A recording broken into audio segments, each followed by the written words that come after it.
Hello, everyone. It is Wednesday, the 20th of March, 2024. So it could be seen as 320, it could be seen as 120, 102, 201. So let's see if anything interesting happens today. I'm hoping not. It's also the spring equinox. Obviously, I talk about it a million, like all the time. So spring equinox today in the Northern Hemisphere.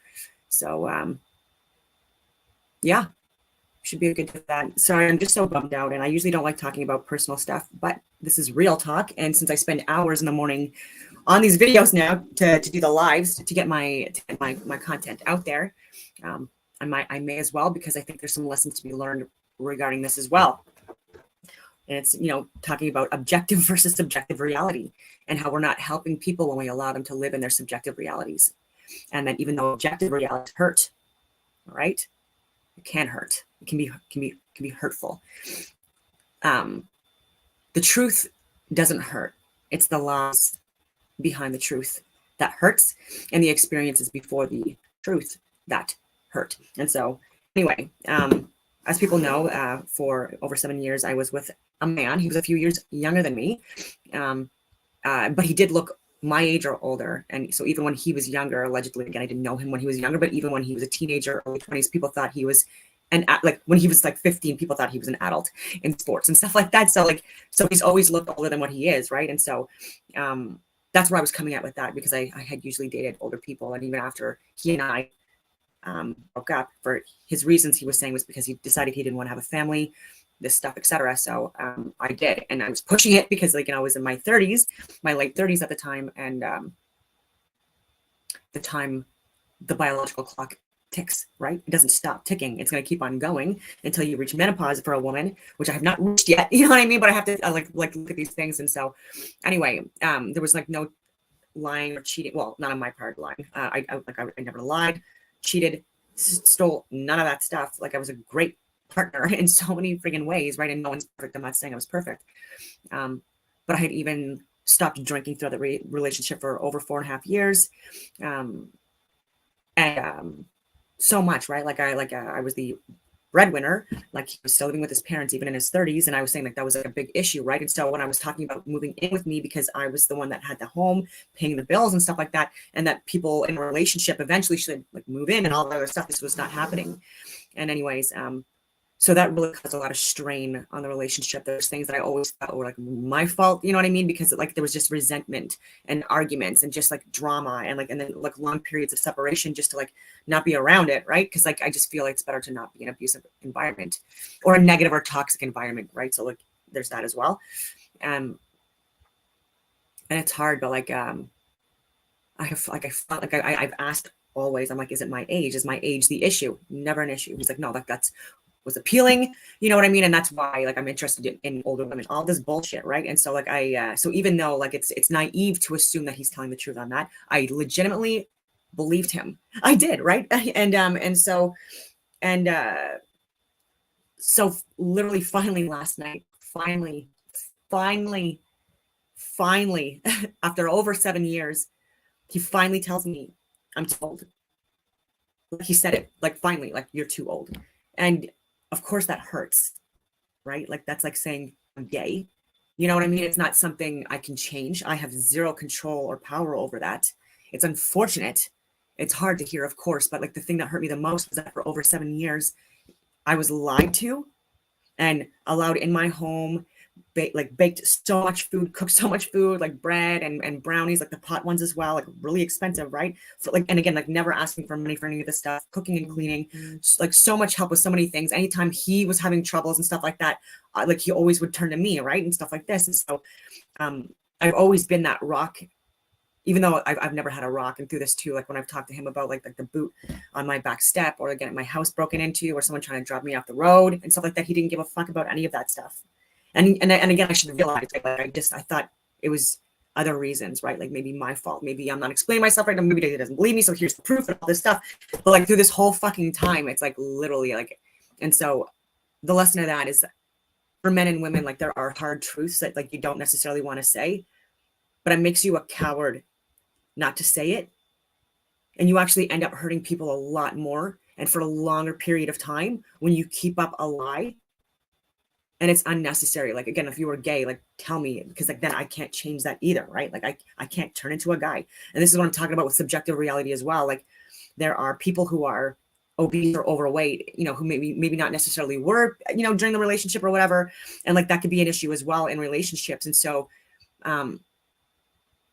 try not to hurt someone's feelings if it's legitimately an issue and something that you want, you know, like that there's resentment for, or bitterness, and like, or like not attracted to anymore, or like there's like all of these things you have to, like, even though it hurts and these are hard topics, like these have to be had. They have to be had. All right. And especially if you're lying about it, like, oh no, it doesn't matter. Oh, I don't care. Like, oh yeah, like I was making fun with my friends, like, you know, it's because like whatever, right? No, no, no. And it's unfortunate because you know, it doesn't matter my loyalty, like my dedication, like my talents, my experience, my good quality, like none of that matters, right? And so I was even saying, like, maybe it's just where I am, but like even a couple of years ago, like maybe 3 years ago, there was a guy that was 5 years older than me, 5 years older than me. Even this is how crazy it is. And he had started going to the gym that I had went to, and he was watching my story. So I think that he had maybe got like throughout the network or whatever that to go there because there's attractive women there or whatever. Anyway, and not necessarily just me. There was other attractive women working out at this gym too. So it wasn't just me. And but so he ended up like looking like he was interested in me and stuff like that. And so he finally ended up like chatting with me and stuff like that. And but then like to ask my number. And so like the conversation came up about the age. And I asked what his age was. He told me, and then he asked me what my age was, and I told him, and he looked visibly shocked. And I've said this before on this platform, and it was really upsetting to me because I'm just like, what the hell? And you know what I mean? And this guy, again, like would be someone that I would consider settling. And I don't care to say that, you know what I mean? Like he had, it is what it is. We're just getting to know each other, right? So like I have to know if there's any other quality. Like, is he a nice guy? Is he loyal? Because I would look past a lot of things that look to be red flags and stuff like that. If, you know, there are other endearing qualities and stuff like that. But like he looked shocked and stuff like that. And even though he had my number and stuff like that, like he'd never texted me back and anything like that. And then he'd just like stopped following me on Instagram and things like that. Abruptly, you know, and so like these are all things that, you know, it is what it is. Like I can't do anything about this stuff, but like it's just like I just really wish that guys understood or you know, or realized that, like, you know, it is what it is. I can't change any of this stuff. There just seems to be a shelf life for women more and more, and it's just unfortunate that like you get guys like Andrew Tate and his brother, and so many other men that like have like even like admitted to like just being users of women.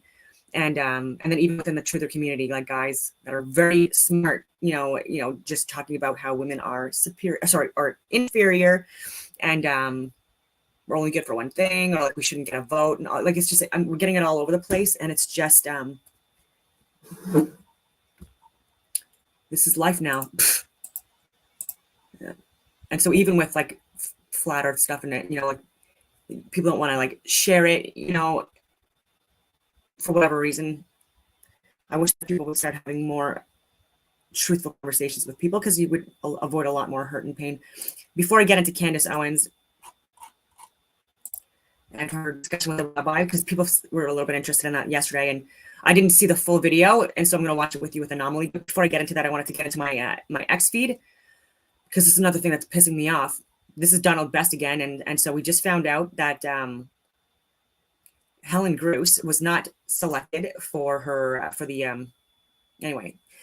Although Ottawa Police Detective Helen Bruce received exponentially more citizen nominations than any other police officer in the history of the award, myself included, I submitted you know the application, and because she fucking deserves it. The Police Association Ontario and her own Ottawa Police Services Union blacklisted her. They blacklisted her, so I get fucking fired. Detective Helen Bruce does not appear in the PAO official list of nominees. Nominations closed Monday. Much more to come this week. So this is Matthew Cox, morbidly obese fucking loser. Again, like another man that probably fucking, I don't even want, anyways, I'm just getting mad. I'm just mad at him right now because he's a piece of shit. Okay, so this guy is a dishonest, disingenuous prick who selected, and I'm getting to International Women's Day, he selected him.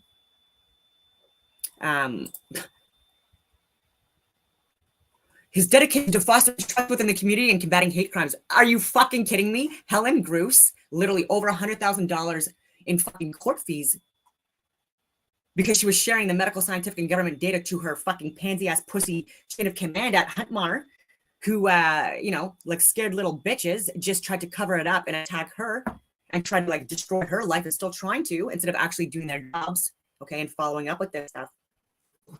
So Matthew Cox, you're a cock. And so anyway, obviously I threw in some comments. And so happy International Women's Day, Matthew Cox. And so I said, and you gave away Helen Bruce's award for being the best cop in Ontario to a man that had significantly less submissions and nowhere near the hero she is. So again, like that's just me to Matthew Cox. He can go fuck himself. So again, like you took it away from the real hero, hashtag Helen Bruce. So I'm trying to get this to go viral. I hope that these people get fired. I really do. Like, how much of a fucking sabotage, how disgusting and dishonest is that? Like, the citizens, you don't care about your own fucking community. This is what I mean. They keep showing us that they fucking hate us and that they see us all as fucking criminals. I can't even anymore. Like, the woke fucking posse, the woke Nazi. I'm going to show you examples of the woke Nazi, okay? Like, these fucking, like, the Bolsheviks. Like, I'm going to show, like, information on that and how actual fucking atheists and anti-religious zealot freaks murdered millions of Christians, okay, and then started with the Jewish people as well afterwards. 1932-37 was primarily Christians that were targeted and murdered and tortured and raped and slaughtered, okay, by communist, extremist atheists. Again, so again, I don't even like to tie this to political parties and stuff like that. These are literally just crazy fucking people that do crazy things. Christian Freeland lying about the economy. Our economy continues to grow. You shut everything down and you overinflated the economy for a couple of years there, Christia. And so now that we're trying to unfuck your mess, okay, and there's a lot more pressure on the cabinet because you guys are fucking crazy. You're having to like backpedal on a lot of stuff and like backpedal on all the stuff that you've stolen from us too. And Christia Freeland during the Emergency Act hearings, and this is over 2 years ago now, okay, so it's disgusting that you're not in jail yet. She tried to steal $2 billion from us, from farmers, from elderly women on pensions, from veterans, men with like 30 plus years fucking service to the country, stealing from them, and she didn't even have a business plan. Isn't she supposed to be the finance minister? She didn't have a fucking business plan. I'm a retired infantry officer, current business owner, but as an infantry officer, I was asked to go to JTF2 because my skill sets and stuff like that. And again, as an infantry officer, and I managed the biggest budget in the special forces when I was there, multi-million-dollar fucking budget to like 0.01% of the projected forecasted budget, like even from like the year and a half prior. So again, like even like how am I better at finances and managing finances when that wasn't even my fucking expertise? Like, that's not even my expertise. I didn't go to school for none of that stuff. How am I better at it than you? How? Right? Like, this is what I mean. This is so fucking audacious to me because it's like, imagine like someone on the rigs, you know, hard fucking job, need to be very fucking intelligent to survive, you know what I mean? Like, and be aware and be very physically fucking, you know, fit or fast. And so, like, she doesn't do that fucking job. So can you imagine her doing that job just as good or better than that fucking oil worker? You know what I mean? It would be unacceptable to me. Like, if she was the finance minister, like, I would be like, how the fuck is this happening?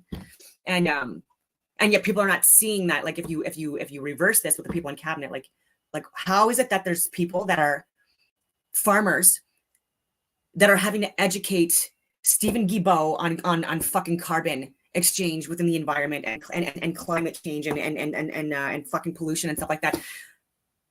Not acceptable. Yeah. And Robert Malone, like, he is possibly, you know, controlled opposition, and his wife, she actually, maybe I can post that, but like his wife, out of 7 people that she deemed influential on her LinkedIn, it was like Bill and Melinda Gates, Tony Robbins,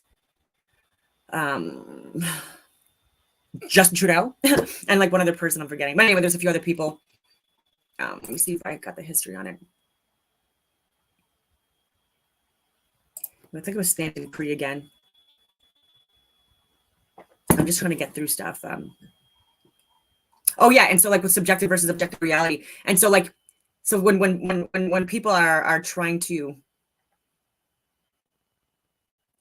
no, I won't get into that. I was going to talk about like the fucking Brenda again with the subjective reality and trying to push subjective reality, like about the globe and about biological sex.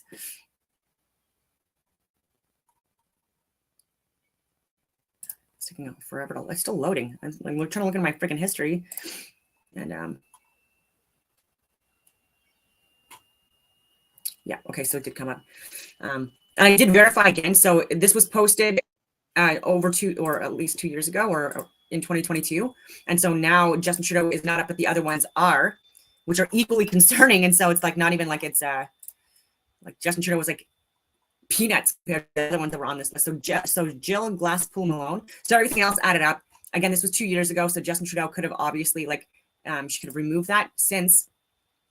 Oh, hello again, everyone. This is Hammering Truth. The date is April 16th, 2022. Yeah, so April 16th, 2022. That was almost 2 years ago. And I've been investigating a little more on Dr. Robert Malone and some of the statements he's made. And I don't know why anyone can't figure out that Robert Malone is controlled opposition. At least he appears to be, to me, to be controlled opposition. And I will get into more of some of the statements he's made on a later video. But anyway, this is Dr. Malone's wife, Jill Glasspool Malone, PhD, president at R.W. Malone, MD. Yep. And this is on LinkedIn. Let's just scroll down here. Here we go. Influencers. She has 7 influencers. Richard Branson, that was. Tony Robbins, Justin Trudeau, Melinda French Gates, Bill Gates. I'm here to tell you the rabbit hole with Malone goes a lot further and a lot deeper than anyone knows. Something to think about. This is Hammering Truth. Long live the Republic. So I'll just shut that down. I'll show her LinkedIn page now. I did say that his name has been removed. I could do things like possibly get to the way. I don't know if we can look at like things that are edited. I would like to, but anyway, this is her page. Harvard Medical School. Again, even with that, I'm like, might as well say John Hopkins now. Actually, Harvard's coming out with some more good literature. So, like even with that, with meat products, there's like they're finally admitting there's like good dissertations out of Harvard saying that like humans require animal proteins and fats in order to function optimally. Like our brains require it to function. And I was getting hate again on my videos. I get it. But like vegans that are hating on me, and I get it because they think I'm hating on them. Hating on them too. I'm not hating on you. I'm just pointing out the hypocrisies in your arguments. And that's it. And if you're doing it for ethical reasons, again, like I'm just like how many animals are dying for your avocado toast? And I even said that on my comments back, right? Like, and people are trying to say that that like what's causing like the decrease in testosterone is milk. And I'm like, you're telling me that raw organic milk from a fucking pig, or sorry, from a cow, not a pig, but from a cow is not healthy? Okay. Because they were saying that that's like the biggest dairy milk, what's causing like the decrease in testosterone. Keep telling yourself that. Yeah, keep telling yourself that. And again, that's still like, then don't overconsume it. And again, like drink raw. What the fuck is your point? Right. And like, how many animals are dying for your avocado toast? How many bugs are you eating, instead of meat? Right. Like, so you care less about bugs. So there's still a hierarchy. Right. And so, And even with plant life, like people believe that to be sentient life. And so even with that, like your theories are flawed. And again, there's just so many other things to talk about with the branched chain amino acids that are required to function. The fact that the brain is, like 30% fat. And anyway, I'm going on these fucking tangents, but I just get whatever.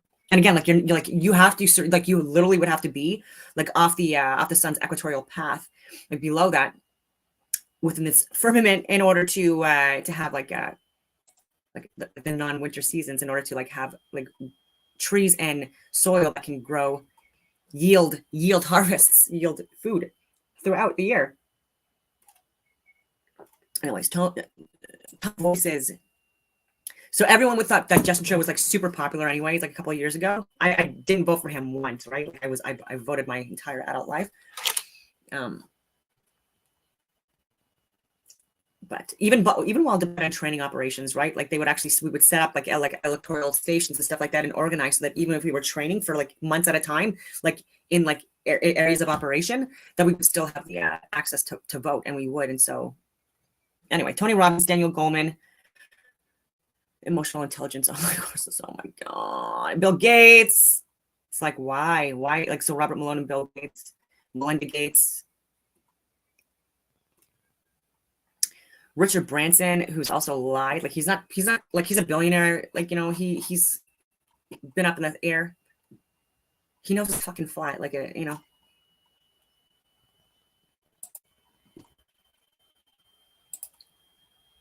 I'm almost into to Candace Owens and the rabbi. I still have to talk about friggin' contrails. Okay, so 468 pages to go through. There's a lot of bullshit, but Transport Canada update to the Ascent Advisory Board. Dominic Cliche, like there's so much in here that I have to look through, but page 49 was very interesting.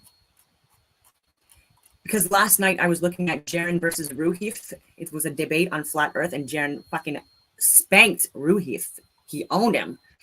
I didn't get as much research done. I didn't get like, and so there's a lot, like even this morning I got up like after 4 a.m. Just after 4 a.m. I mean.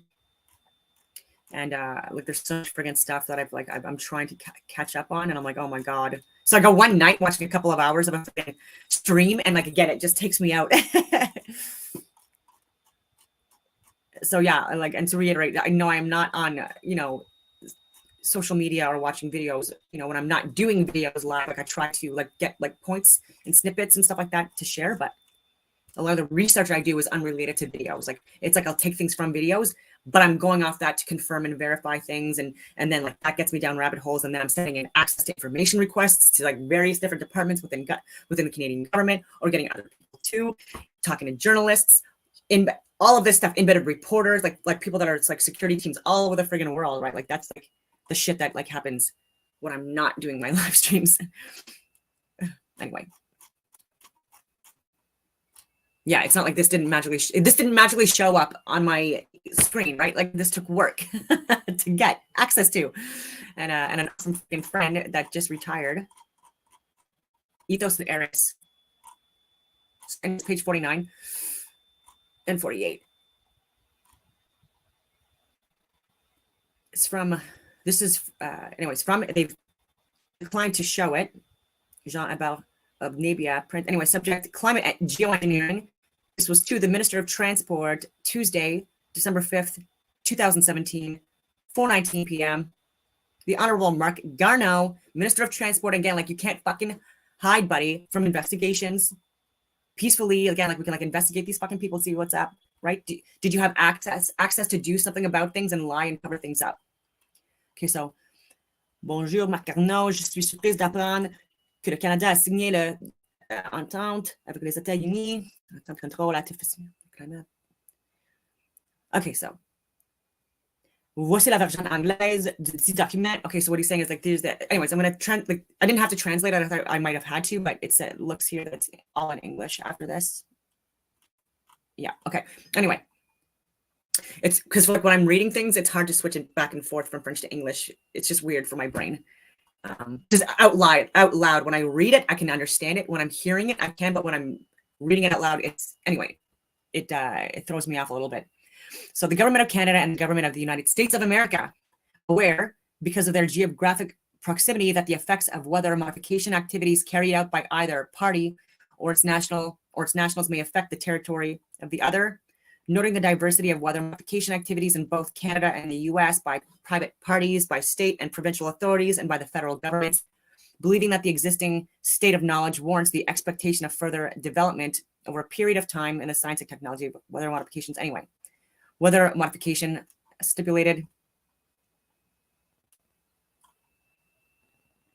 So these are all lies. So, so the quote, there is no scientific evidence to suggest that the trails often visible behind aircrafts contain any dangerous chemicals. And so the US EPA AFD, this dated July 2014, has come out strongly against the claims professed by purveyors of chemtrails, countering the claims as being false and a hoax, claiming instead the so-called trails are condensation trails from water vapor and other particles, they're saying, caused from jet engines at high altitudes. Yet there's plenty of consumer investigative observable evidence gathered by many individuals and groups greatly concerned with the spraying of barium, aluminum oxide, silver oxide, silver iodide as well, by the way, sulfur dioxide, and a great variety of other particulates. So this is what they're trying to call contrails, right? They're burying this. They're trying to claim that this, like, they're not listing this. Okay, and even with contrails, when they're saying it, it's like the straight friggin' line, like of condensation that they're saying from like the from moisture in the air and stuff like that. That's not what we're fucking talking about, because we're not retarded people. We're talking specifically, again, this is why like I have to get more information, because they ask us to specify, like, do you mean silver or silver iodide? Do you mean aluminum or aluminum oxide? Like, or aluminum and oxide? Like, what the fuck are you talking about? No, we're looking for these compounds. And again, this was 2014. And we're saying this again, like we're giving the list. These, you know, at high levels, they're neurotoxins. They cause so many different issues. And even with the fucking sulfur dioxide, okay, if you are operating with that, or if that's contained or stored in a facility, you are actually legally required by law. Okay, again, it's like I was like fucking safety officer too. Like when I was in the fucking, we had to do all these inspections. You had to have an eye wash statement. Station. Just if it's stored, you have to have an eye wash station. And so, like, you're wondering why too. Like our eyes are like people's eyes are literally in areas getting like more itchy and scratchy and stuff. Like, I wonder why. And so people, like, this is what we're asking, because we're not dumb. Okay, and so like you think you're clever, but like trying to like turn things into other things and like explain it away with subjective reality, even though we're giving proof of these dispersal systems, of the chemicals that are being dispersed. All we're asking for is the quantities that you have, just again to hold you accountable. How much of this are you spraying and calling just contrails? Explain it away. No, you're fucking poisoning us, ladies and gentlemen. And calling it, silver iodide, silver nitrate, and potassium iodide. To increase the abundance of cloud condensation nuclei with, and by the way, carbon dioxide, dry ice is also used, you know. So they're trying to explain that away. So like, I'm going to go through this more, but I just wanted to say that I've looked through this. I still got so much more to look at, obviously. And I've obviously looked at some of the names of the things that they're referring to, like View Treaty E10389. I'm looking through this. Okay. And it's unfortunate because people like me and fucking Jaron and Nathan Oakley and Whitsitt and Zetetic and Mark Sargent and Eric Dubé and Dave Weiss and so many other friggin' people are getting a little bit more frustrated because it's been years, even though people haven't seen me on social media for years because I've been in Canada. So if you're seeing me, hi, I've been on social media for years now. And I was part of a mefloquine mass tort, you know, as early as late, it was at least 2018. It might have been earlier than that, but as part of a mass tort to go against the government because of pushing pharmaceuticals on us, anti-malarials, for a couple of decades that were already banned in other first world countries. And there was known side effects like death, suicidal tendencies, neurological disorders, huge disabilities, paralysis, and stuff like that. And that kept on getting delayed until the pandemic. And so, of course, I was looking into the mRNA therapeutics for that as well. And I was showing that, you know, that it wasn't new, remedies or treatments, that were being offered and stuff like that, showing the adverse side effects that were coming out already, you know, and the debunked original trials. And people were calling me instead crazy and a conspiracy theorist. and ruining my life or trying to ruin my life and thinking that it was okay to tag my home and or try to break in, you know, and rape and kill me, I guess, or try to because I was trying to share adverse side effects. You know, crazy of me. How crazy of me. I'm just going through the list. Yeah, so there's a lot more I have to go through. And before I even get into Candace's points, I just wanted to, or the video. So, Semitic people or Semites is an obsolete term for an ethnic, cultural, or racial group associated with people in the Middle East, including Arabs, Jews, Akkadians, and Phoenicians. But anyway, that's just obsolete if you're, you know, a lobbyist from one specific religion. So the main peoples of Semitic origin: Akkadian, Chaldeans, Babylonians, Assyrians, Amorites, Arameans, Phoenicians, Arabs, Hebrews, Jews, Samaritans, Nabateans, Syrians, East Coast Egyptians, Ethiopians, and Ugaritic.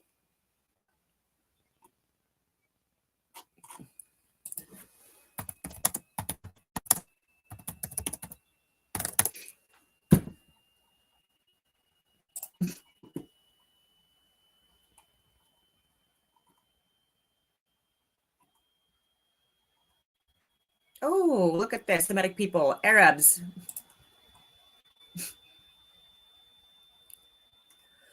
And yeah, so people are just trying to wipe away people's histories. I think that's pretty rude. I think that's pretty disgusting. Actually, I'll talk about Jaren more. So you have to be a member to watch this. And so I've been subscribed and I already like this video. Again, I watched the whole thing yesterday and I was commenting during the stream and having a lot of fun with that. But I'm not going to share it with you guys. Like, even if I'm going to join, like, be a member, I would really wish that people do join, become a member, because he's right. Like, he was calling out shit yesterday. He's saying that there's like people in the global Earth community or like freaking like Netflix and anyways, I'm adding my own flavor to this. Like there's people that are putting money into like a lot of other things. And he's saying that he's been at this for 9 years and he puts out quality content.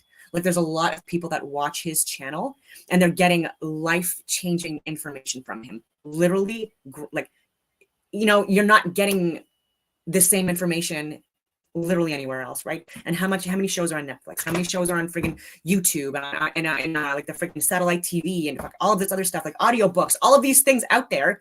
You know, there's so much, right? And so he was saying that like he has a family, he has a wife and kids, and like this is not paying the bills, and that's a reality. And unfortunately, like and so like he is the person that we need to fucking Austin, Zetetic, Jaren, Mark Sargent, Eric Bay, like Dave Weiss, like these are the people that we really need to start if we can. Again, like I'm not fucking rich either. I'm not, you know, but and yeah, see, like that's awesome.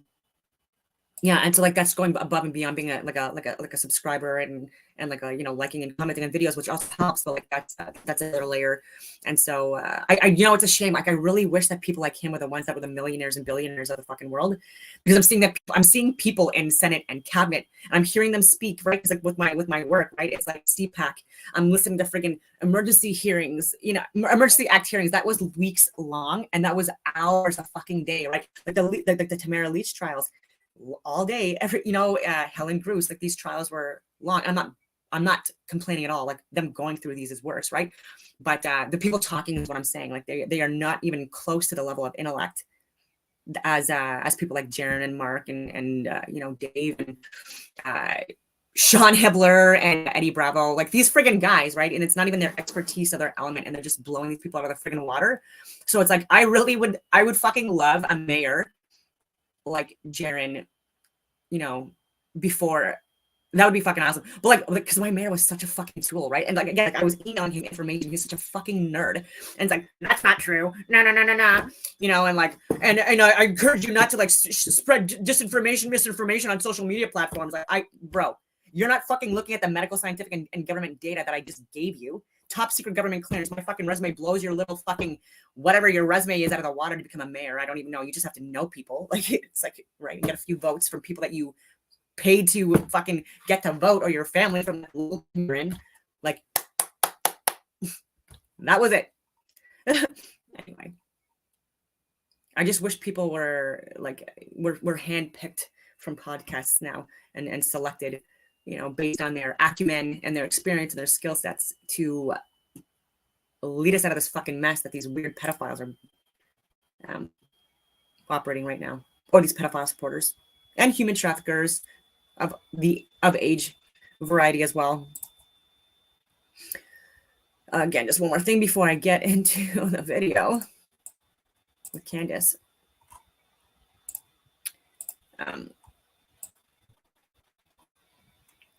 Persecution of Christians in the Soviet Union, persecution of, and again, Soviet Union collapsed in '91. But that encompassed like pretty much all of like Russia, Ukraine, and anyways, other of those areas. Why did Stalin persecute Christians? ? These persecutions were meant to assist the goal of eliminating religion. From 1932 to 1937, Joseph Stalin declared the 5-year plans of atheism, and the LMG was charged with completely eliminating religious expression in the country. And there were millions of Christians that have been persecuted, raped, tortured. The Holodomor, I've and again, like in the range of 12 to 20 million is what they're saying. And it's not a comparison. Okay, but if you actually look at the counts of atrocities in the world based on religions and targeting specific religions, you know, 1 to 2 million as opposed to 12 to 20 million. Not that it's a competition. I'm not saying it's all awful. It's all awful. But there are people that are completely dismissing and wiping away Christianity and the Christian religion, and there's been a hate on and attack for generations too, millennia too, whatever you want to call it. And yeah, Candace does a really good job of holding her own, and again, she's gorgeous, and so I like. Again, I'm not a lesbian or anything like that, just to be clear. She's just an academic. Like, she's just beautiful from the inside out, it looks. And I mean, look, come on. And she's a friggin' mother too, and she just had a friggin' baby. That's what I mean. Like she puts a lot of time and effort and care into her health as well, right? This has nothing to do with like vanity or like whatever. It's about being a good role model and practicing what you preach and trying to be healthy. Because even like I had a burger and fries last night, like after I did a leg workout, and you know. That is the horror of anti-Semitism. This isn't something that is the horror of anti-Semitism. This isn't something that's really questioned about among academics, theologians, Jewish scholars. Like, again, he's already trying to dismiss her, like, oh, in my community, you know, the smart people, we understand things a little different than you and your community, right? The non-academics. Like, where are you getting at? She looks like she's a lot taller than him. Presenting it, this is why I thought that. So, and I'm gonna just push back just gently here. And she dresses so. You are now like I fucking love it, like every single outfit that she wears. But she has a wardrobe, like, you know, team. So that's my defense on that. Saying that you don't accept the definition. Okay. What I'm saying to you is that there's debate even among Jewish people about the definition of anti-Semitism, as I pointed to. No, that's pretty much accepted one. That's pretty much accepted one. If you're saying the same rights as those human beings, which is kind of weird statements. Let's just track back to understand the history of anti-Semitism.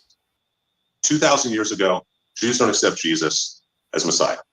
For people who do not have faith, as the early Christians, as some of them have. I think how you said about when you read you watch the Passion of the Christ, and you have, your eyes when you watch, and I have my Christian eyes. Very difficult for me to say when the greatest Holocaust that ever happened was against Christians, and what the Bolsheviks did to us, drowning us in barges. I cannot discount the things that have happened to Christians. We are actually the most persecuted religion in the world, and it's never described as uniquely evil. And so what happened on October 7th is evil, full stop. What has happened in the past to Christians, what is happening. And what happened on October 7th, full stop, again, was another staged and planned event where they actually exploited innocent civilians and people that were working in government as well, but people that were attending a concert or whatever, where it's on the record proven, irrefutable evidence I've shared myself. So like, look at my work on Rumble, Don189, where there were IDF soldiers who shot on their own and killed their own. So upwards of at least half of the casualties estimated were killed, and even Jewish accounts. I'm not saying this. Palestinians are not saying this. Hamas terrorists are not saying this. it's witnesses from Israel in areas, actual Jewish people from Israel. Again, there's Jewish people who would have thought all over the fucking world too. Again, this is like people really need to understand like the reality of the world. You've got people that are lobbyists and sponsors and spokesmen for Netanyahu and like the military pharmaceutical industrial complex that they keep on putting to be the talking heads again to try to like try their wizardry on people, but it's not working, right? Like he's coming at this from a victim-based mentality again and saying like, I've been oppressed, it's me, so that people don't call it out. And the same thing that I was sharing, like there was some like a guy working in Veterans Affairs Canada, identifying as a woman, and again he was saying like I've gone to these like alpha groups, like special forces operators, and they just look at me and judge me, and I've been through a lot, and he's like completely like saying like you don't know what I've been through. That's the whole thing. Like he's supposed to be there to help people that have gone through actual real trauma, and he doesn't even understand that like yours is like subjective reality, and the men that you're talking about that I'm going to defend for the rest of my life, because again, as a woman, it was really hard. Like I was the first female infantry officer in the history of the regiment, and that was when they didn't want women, and it was fucking hard to get in. There was different standards for me at that level, and I won fitness awards, right? Like a bodybuilder, all of this stuff, like and even for me, it was difficult, right? And so like for people to like dismiss that, and again, like men carrying like heavy weight, risking their lives, doing and experiencing things that that are traumatic, right? But doing it because of necessity or thinking was necessary for so many different reasons, and oftentimes also because it was necessary, like actually necessary, and someone like that saying, like completely just dismissing that, like I don't care about what you've gone through right now, right? I want you to hear what I've gone through because it's awful.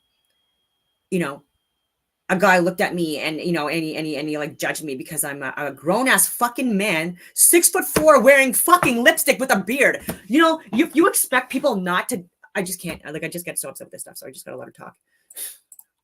Currently, to Christians in Armenia. The world's a mess. What's going on, everybody? Give me a thumbs up in the chat if you can hear me and the audio is good. I see YouTube. I don't see Facebook. But today, I'm going to react to Candace Owens debating, I believe his name is Rabbi Barclay. The thing is, like, there are certain people that don't understand that it looks like you're specifically going in that group because, like, that's the group that you either want to fuck or be. Okay. And like, that's not a reason. That's not a noble reason to be anywhere or be employed anywhere or be around people. Okay. Especially if it's predatory and making people uncomfortable, because unfortunately for some people, they can tolerate and accept things, but you don't have to fucking put it like, you don't have to fucking like throw it in their faces. You know what I mean? Especially again, like combat arms guys, the extreme right end of the behavioral spectrum, like the fucking war fighters. Guys that like, they're doing it, like shooting rucksack marches, patrolling raids, all this fucking stuff. And you, like, I just choose a different demographic. You know what I mean? If that's you're not gonna. I just can't. I just have so much to say about it. A smear article about her, calling her a Jew hater and an anti-Semite. She invited him on the show. He came on the show, and it's really an eye-opening, interesting interview. I watched the whole thing, and I was really just completely fascinated by the conversation. So I picked about 10 clips that I want to show here today to explain my point, and this is my official reaction. Thank you guys for joining. God bless you. Hopefully Rumble, Facebook, and YouTube are here, and this is today's episode of Dream Rare Podcast. It's the Dream Rare Podcast. Welcome to the show. The way to get the news at your desk or on the road. Let's go. God is great and success in our control. The world is crazy, but we get better from obstacles. Yeah. What's going on, everybody? God bless you. And I would say, thank you for being here and thank you for listening to this. But if you don't listen to the full debate in Candace's video today, I found them both quite fascinating and they're worth a watch. Of course, I'm going to have my perspective and my interpretation, but as always, feel free to have yours. I think that's what's all about. Before I play the clips from the Rabbi Barclay and Candace Owens interview, I want to play this clip real quick because the whole reason the debate even happened was this guy wrote an article about Candace, calling her an anti-Semite, a Jew hater, and she's probably had a lot of media attention like that. And she said, why don't you... This is Anomaly. I'm so sorry. I didn't even present him this time. This is Candace debates Rabbi on smear piece about her, my reaction. I've already liked it. Am I not subscribed? What the fuck? I don't know why that. I've been subscribed to him for a few. You know, the same thing like has happened with other accounts that been bounced off. I've had to like resubscribe, and I'm like, I didn't unsubscribe. In fact, I would love to go on Anomaly's show and chat with him, or even just chat with him like over the phone about a whole bunch of different things. Anyway, come on my show and debate your ideas. Normally, most people that are journalists, they don't want to debate their ideas. I feel so bad because like she's being smeared intentionally just because like she's like one of the best friggin' independent journalists out there, like you know, that I would consider to be mainstream media. And like even JP Sears, like what the hell is like what's up? Like because again, like this, he seems like a great guy, you know, like a family oriented, like he's speaking out on the truth of the community for years, and he keeps smearing her over the bullshit stuff, like the Macron thing. Like you didn't have to say anything, but you actually deliberately put, you know, a video out there, and it was intentionally to smear Candace. And I know it was because it was about Candace, and then you said, no, I don't believe her. And you're like, oh, are you willing to like bank your whole career on this? And she never said that she was willing to bank her whole career on that. She gave a lot of good arguments and evidence and data and her own interpretation of possible reality. Okay. And you can take it or not, but guess what, buddy? I'm also on that train, and there's a lot of people that are. And so, you know, who are you working for too? Are you another fucking shill? Like you do hang out with Robert Malone. We know that he's paid up Psyops. And so are you another Joe Rogan shill? So like, again, like it's easy to see now, especially since October 7th, who the actual paid propagandists really are. Again, it's for people like me. We've been aware for a while. I was thinking for a while that Candace was, maybe like 2 years ago or whatever. And it's because of like some like messages that she was doing, signals, but maybe she was fucking around with people too. And again, there's good people within those groups as well. So she's working with them, like great, right? Because of, you know, even, yeah, all groups have good people and bad people.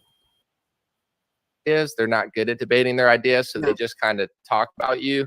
And then we're like, hey, let's have a podcast. They're like, no, this guy actually came on, so respect to that. But here's a clip from her video today talking about an Anna Kasparian video she played. And she talks about how ruthlessly the media will come after you if you cross the threshold of what they consider anti-Semitic or maybe questioning Israel. His beard like a little bit, even his hair the way it is, or even like a bun or whatever, or loose, he would totally look like a Viking too. Narrative. So I'm going to play this piece and then tell a little story, and then we're going to start. And so I hear what she is saying, and I believe that what is happening right now in this country politically is an evil. It is wrong. It is completely ridiculous to have a bunch of people that are fearful to speak and say rational things that they know to be true, because they know they can lose everything. Because they know that a bunch of journalists will pop up like a game of whack-a-mole and try to spin things that you have said to make them much more nefarious than what you actually intended when you say them, because they know that these journalists have power, because they know that these journalists will not stop the onslaught. And eventually people are going to cave. I can't tell you guys how wrong this is. It is so wrong that every fiber of my being now wants to expose. You know, I have to just say this before it starts. The whole reason I'm really interested in this. It comes back soon. It kind of. I watched a few minutes of this. I guess I got kicked off my own stream. Hopefully I'm back. Anyway, hopefully that doesn't happen again. In 2019, I heard from my friends in conservative media that I was being blacklisted and smeared as far right, and I couldn't figure out why. I was super chill. I felt like I was calmer and more reasonable than even like the Charlie Kirk types, and I couldn't find out why they were blacklisting and smearing me. And then I figured out it's because I started talking about these speech laws that they're passing in America called anti-Semitism, hate speech laws, or the HRA law. Like, you know, does the term ginger offend anyone? I hope it doesn't. Like, there's a lot of gingers in my family. In fact, like even me, like I'm like more like I haven't dyed my hair in years. So this is like the color, like down to here, I guess. But my cousin Randy, like he's a ginger. Again, like the William Wallace is like, I'm not joking when I say we're direct descendants from that, like on my mother's side. But he's ginger. Like all of his kids are so freaking gorgeous. Ginger. Like there's so many gingers. I hope that's not offending anyone. Me saying that, I really hope it's not. I know that everything offends everyone now, and the terms that used to be acceptable are now not. But again, within my family, there are people that we say it and they don't care. They, you know, at all, zero care. Especially the beards. These definitions of anti-Semitism, we're going to talk about it a little bit. And I just said I didn't think from a First Amendment standpoint that it was necessary. And my whole world changed. I truly believe to this day that that's the reason that no media company has tried to hire me. I know for a fact it's what got me questioned to even enter certain events. And I believe that every media company is afraid to speak to me, let alone hire me, because they know that there's going to be smear attempts. I could back this up. When I spoke to Candace Owens a couple years ago, the day that I spoke to Candace Owens, immediately these Jewish organizations that are stopping anti-Semitism, they started publishing my content at first to make Candace look bad. And then they started digging through my songs, my videos, I mean, anti-Semitic rapper, anti-Semitic YouTube channel, all because I spoke to Candace Owens. And then it all ramped up when I talked to Vivek Ramaswamy, 20 different media. And again, this is cancel culture. Hardcore cancel culture, and I've dealt with it as well. And complaining or they're thinking that there's like it's ridiculous that people that are in the trans or the LGBT community, they like there's people that cancel people because they won't like make cakes, for example. Like that was a comment, like that was a really popular US case where there was a family business that refused to serve a wedding cake to a homosexual couple, and they got completely canceled, destroyed, their lives ruined, their business went down and stuff like that because these people made such a fucking mess. And there's also people, by the way, that within the trans community, okay, that when they try to cancel people, they have literally called law enforcement and lied about women with children, 5 children. I'm not even making this fucking story up. Well, I'm saying that she was like armed and threatening people and like basically a fucking murderer, like on a tear or whatever. And then people were unsafe and cops escalated, like went there coming in hot and literally arrested this woman and stuff like that in front of her fucking children. Okay, this is crazy. That was a man pretending to be a fucking woman. And again, like not transsexual, not just cross-dresser, none of that stuff. No, you don't call me you don't accept me as a 100% full fucking woman. My subjective reality, you don't agree with my subjective reality, you go. And I just can't anymore. And so I just wanted to like just bring I shared this on my social media, but so subjective versus objective reality, context in which the information is being presented. So subjective information is based on personal opinions. So I'll repeat that. Subjective information is based on personal opinions, interpretations, emotions, and judgment, making it ill-suited for scenarios like news reporting or decision-making in business or politics. On the other hand, objective information is fact-based, measurable, and observable, making it suitable for situations like news reporting or decision-making in business or politics. And what they mean by decision-making is they mean in life in general. When presenting facts that can be proven with irrefutable evidence, Craig, Brenda, Ruhif, use objective while, anyway, when presenting facts that can be proven with irrefutable evidence, use objective. While presenting a point of view, perspective, or opinion, use subjective. So, yeah. And so, like, even with this, like, this physical geographical Earth curve alleged claim that you just can't see, you just got to believe it. No, that's subjective reality. So, game over, Globies. I don't have to agree with your subjective reality, and I don't even have to fucking argue it because we already refuted it. It's already been debunked using observable, measurable, repeatable science and observation and common fucking sense, and using your model to debunk you, 8 inches per mile squared. At 3 miles, you have 6 feet of alleged curvature, and water would start dropping up. Anyways, it just makes no fucking sense. And so again, when people are identifying as certain things, okay, like the fetish shit too, like these furries and like whatever else, the Z, Zer, Zem, your career is ruined. Okay, you have literally just on social media, because it's out there for fucking everyone. Okay, you made it very apparent that you cannot make decisions for yourself. The important ones. Decision-making skills for business or politics are like, but like,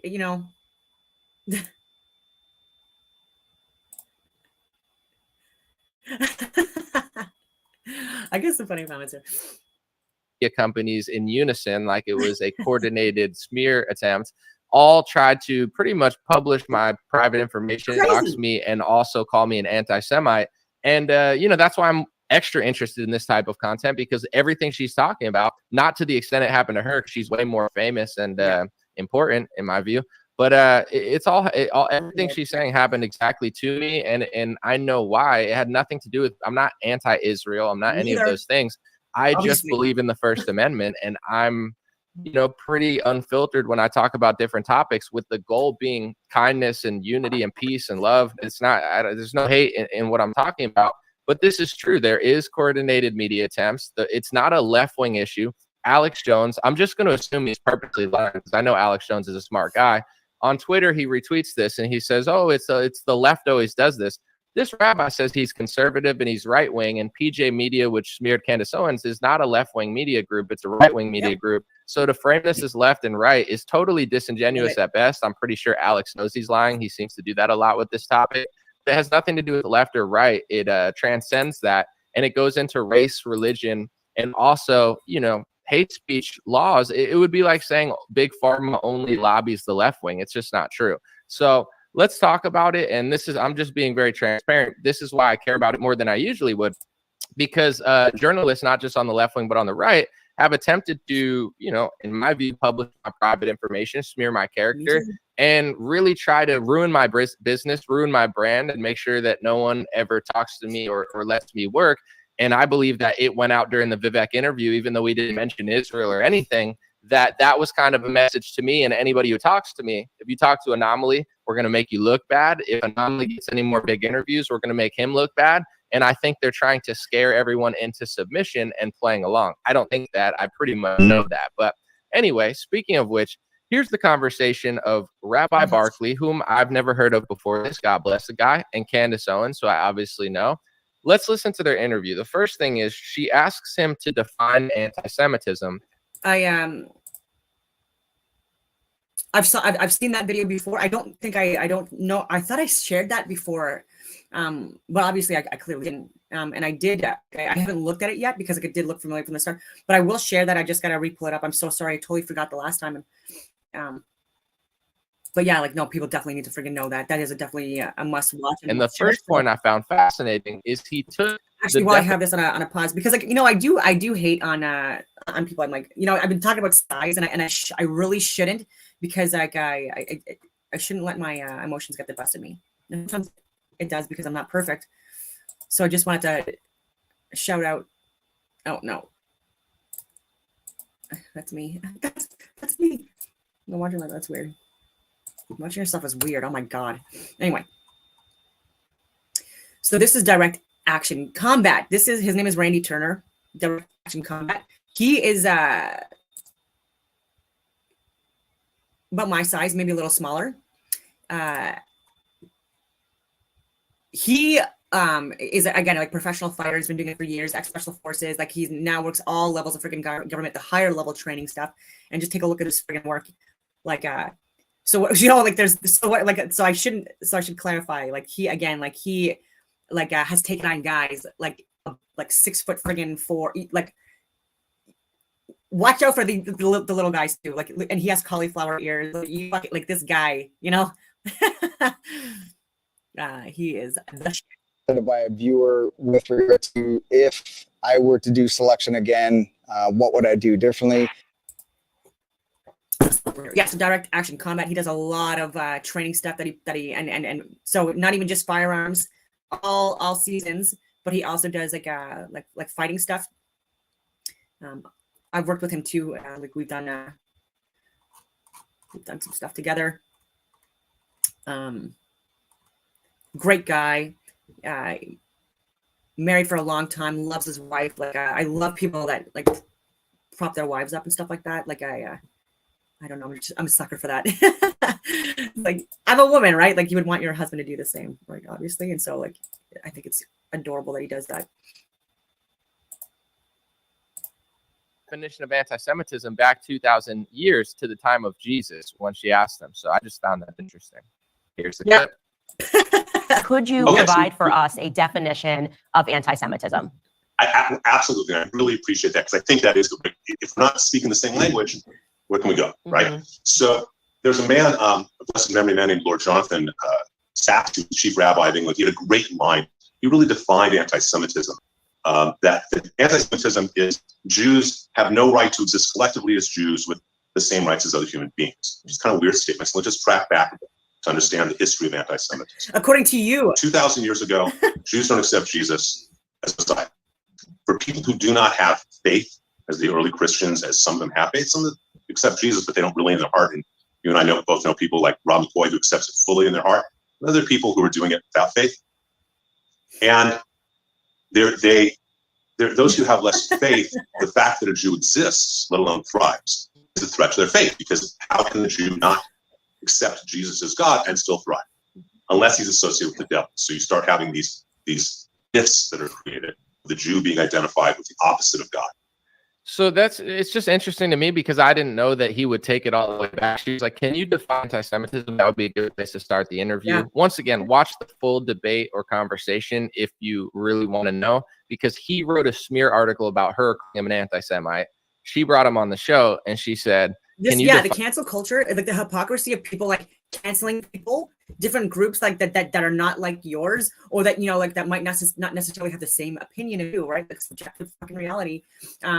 This cancel culture, like, it's infuriating now, right? Like how many accounts on YouTube do I have? I would sharing the truth, and my accounts and my videos that have gotten deleted, like, where's my ability to like actually like I was even saying I'm citing my fucking references. I'm using like legit credible sources. So how can some friggin' basement dweller, porn addict in friggin' like, you know, middle America, freaking like you know, like that couple that were like too busy like paying off escorts and stuff like that, having sex with like random people all the time, and fact checkers, zero credibility against their names, and like, you know, canceling me. Like, okay, LinkedIn, even like my 3 LinkedIn's, like, why am I on my third LinkedIn account? Like, these people are crazy that do it. Find it, and the first thing he says is it started 2,000 years ago in the time of Jesus. I didn't know that that's where they're taking the definition back from, but fascinating. And I'm not saying everybody's doing that, but when you talked in this conversation with this rabbi, he seems to think that the definition of anti-Semitism is agreed upon among scholars, and that it's crazy to disagree with it. So he tries to say, like, you know, there's a lot of Jewish people who disagree with you, which is true, but he says, no. It's you know, most people agree on this definition. And Candace is like, okay. So here's a few clips. Hopefully I don't get censorship flag. It's hard for me to show enough to show you the full context without getting flagged for a strike. But here's just a few clips that I kind of tied together of Candace debating him, because he said that the definition of anti-Semitism mutates, and it's not just one definition, it mutates through time. And Candace said a definition can't mutate. And he's, no, you're wrong. And many times in this interview, he is disgusted that she would even disagree with him. Like, how dare you say what anti-Semitism is? I'll tell you what anti-Semitism is.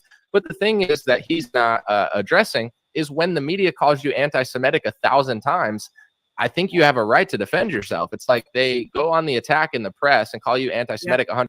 It's true. Like they're saying we're against trans people, or we're against gay people, or against Jewish people, or against friggin' insert friggin' whatever you want to call it, like whatever, right? Like, none of that's fucking true. You know, it's like we're against children getting harmed and preyed upon, and others, like, and others are the more vulnerable, exploited within societies. You know, and people have to be protected from predators. This is known throughout history, throughout all societies, throughout all species.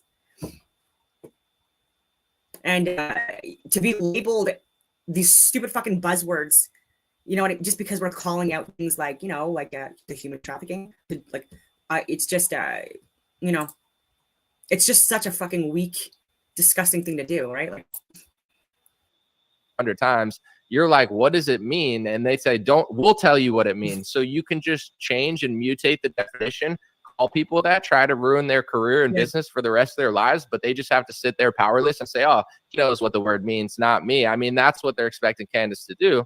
Of course she doesn't do it, and no sane, rational, or self-loving person would do that, because that's insanity. But somehow, you know, it doesn't seem like he has the self-awareness or care to realize how insane that is, or what it's like to be on the other side of thousands of accusations without the ability to even defend yourself or know what definition they're currently going with, since it literally always changes. But here's the debate about the mutation.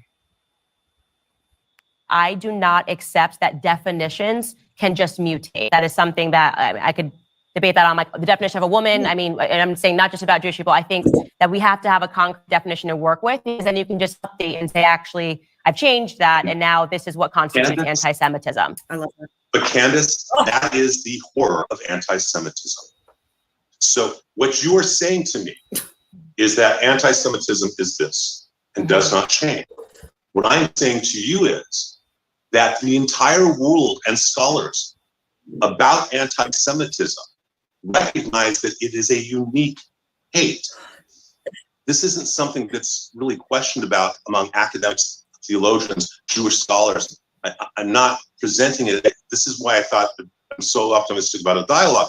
But I think part of it is you view that the hate can't mutate. And what I'm trying to tell you is that we have 2,000 years of history that demonstrates the exact opposite. So, and I'm gonna just push back just gently here.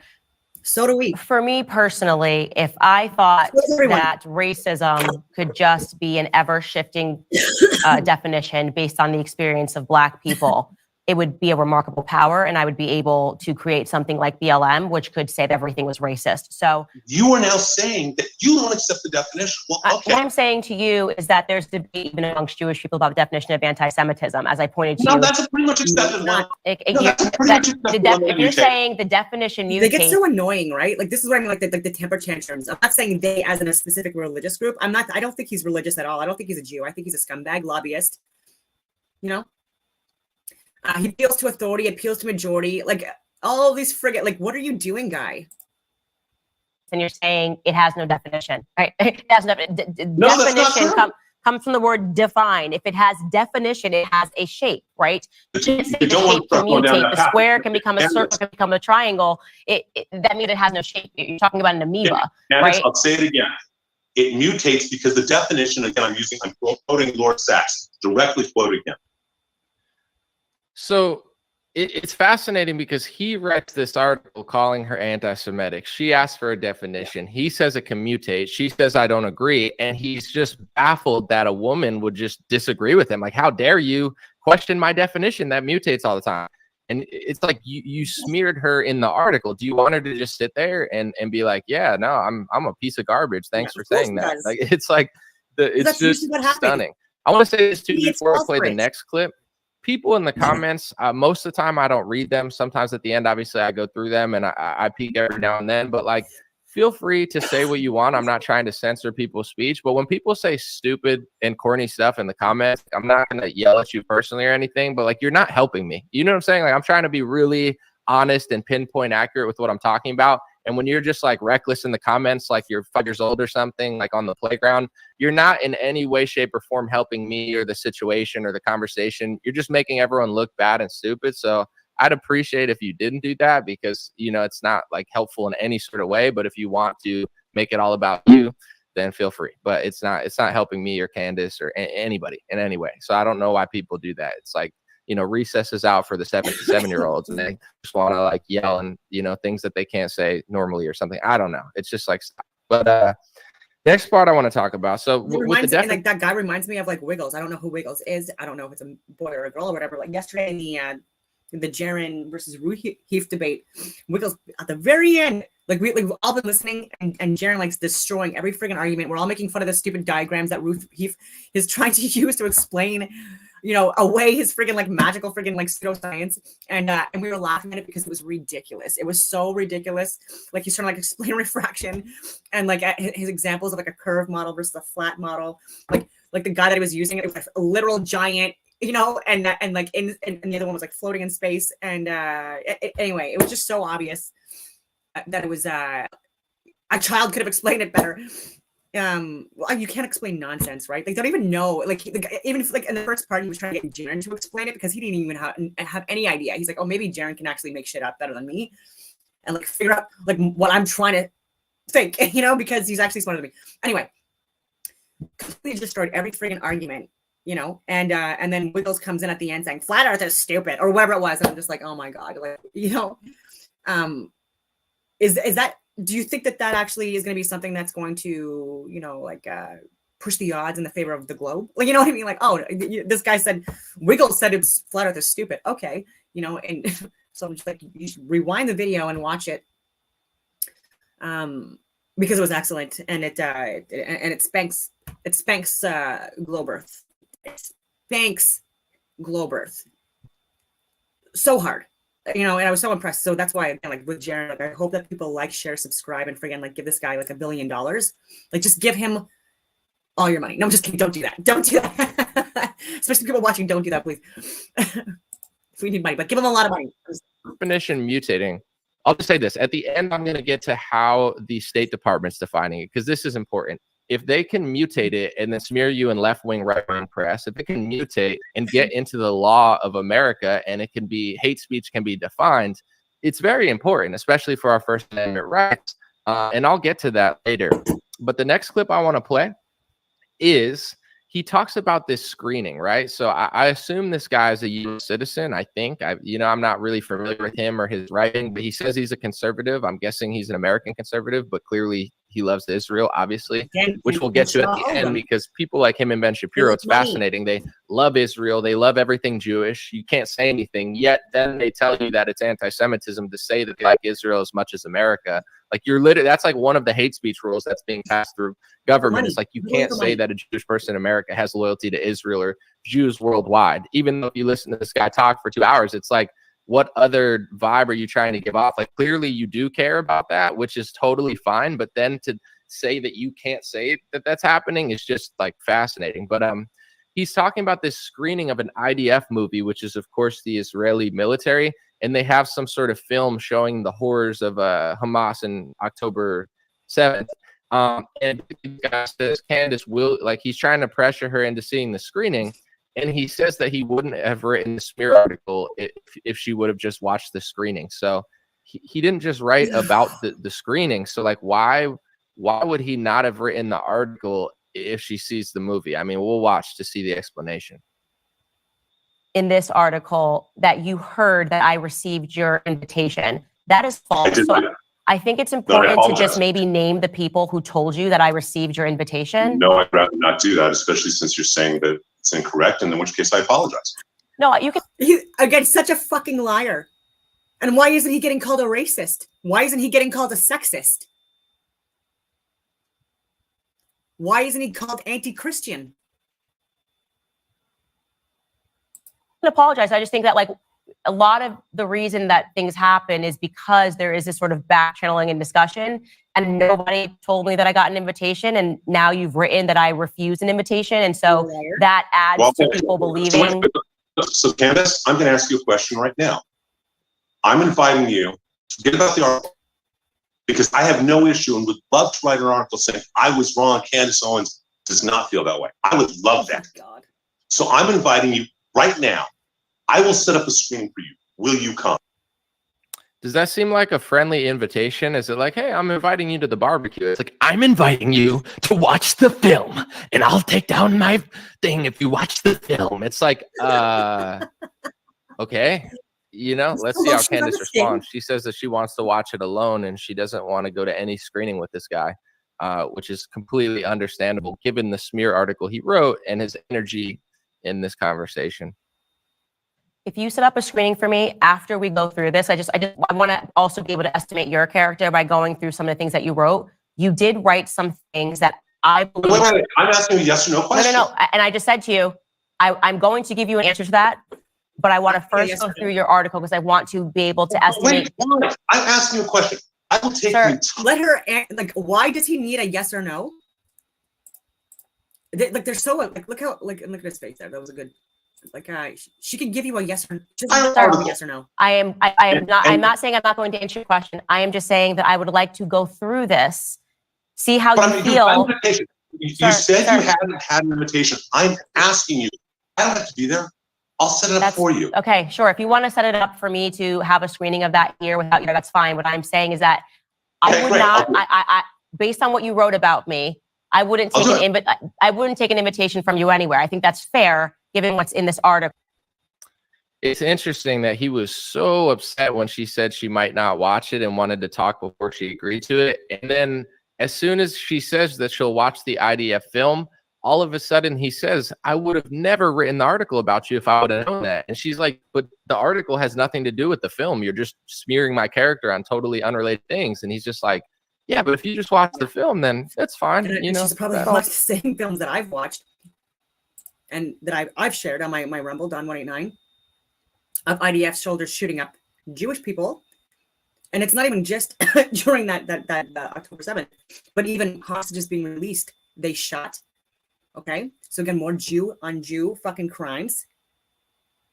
So many fucking like that I've shared, like rapes and murders of Palestinians, innocent Palestinians, and fucking children on behalf of IDF soldiers for years. Again, I've showed it, and getting targeted at the refugee areas, schools, hospitals. That's actually happening, and me also sharing the crisis actors, the Israeli nurses and doctors and soldiers and not. And again, I've shared all of this, okay? And these fucking, again, with Ben Shapiro, shame on you still, okay? Because he has not talked about this since and updated his fucking, anyway,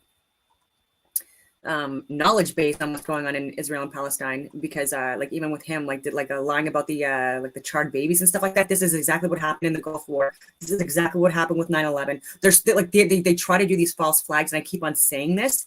Okay, like even with USS Liberty, like I don't know if anyone even fucking knows, like other than this channel, but like in 1967 or whatever it was, with USS Liberty off the coast of Egypt, it is like Israeli soldiers. It was confirmed that the ship was American, and I showed the witness accounts of American soldiers who survived this. Luckily, not a lot did. There was like a lot of death, where Israeli soldiers knew that they were American, tried to sink a ship, killed American soldiers, and wanted to blame it on Egypt into a war. And then there was the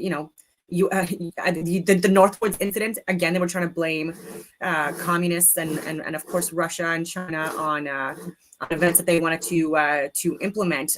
These are generals, people within the military and highest levels of government within the U.S. and Canada approving this.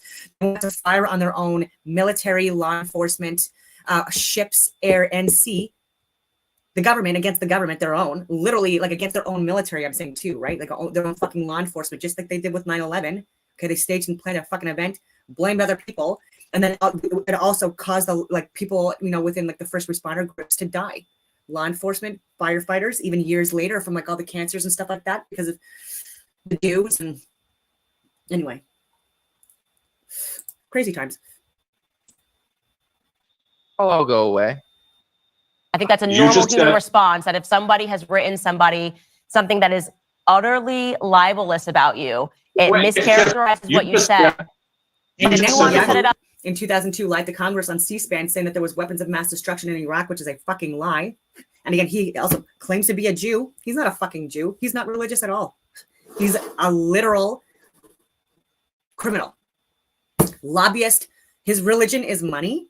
He's done a lot of fucking crimes. He's killed a lot of people for money.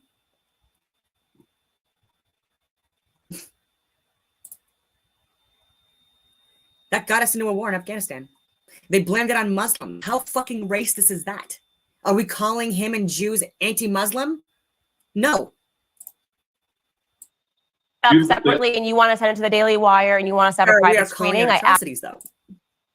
Absolutely will watch the events of October 7th. That's, you know what? God bless you. And had I ever heard you say that, I wouldn't have written an article.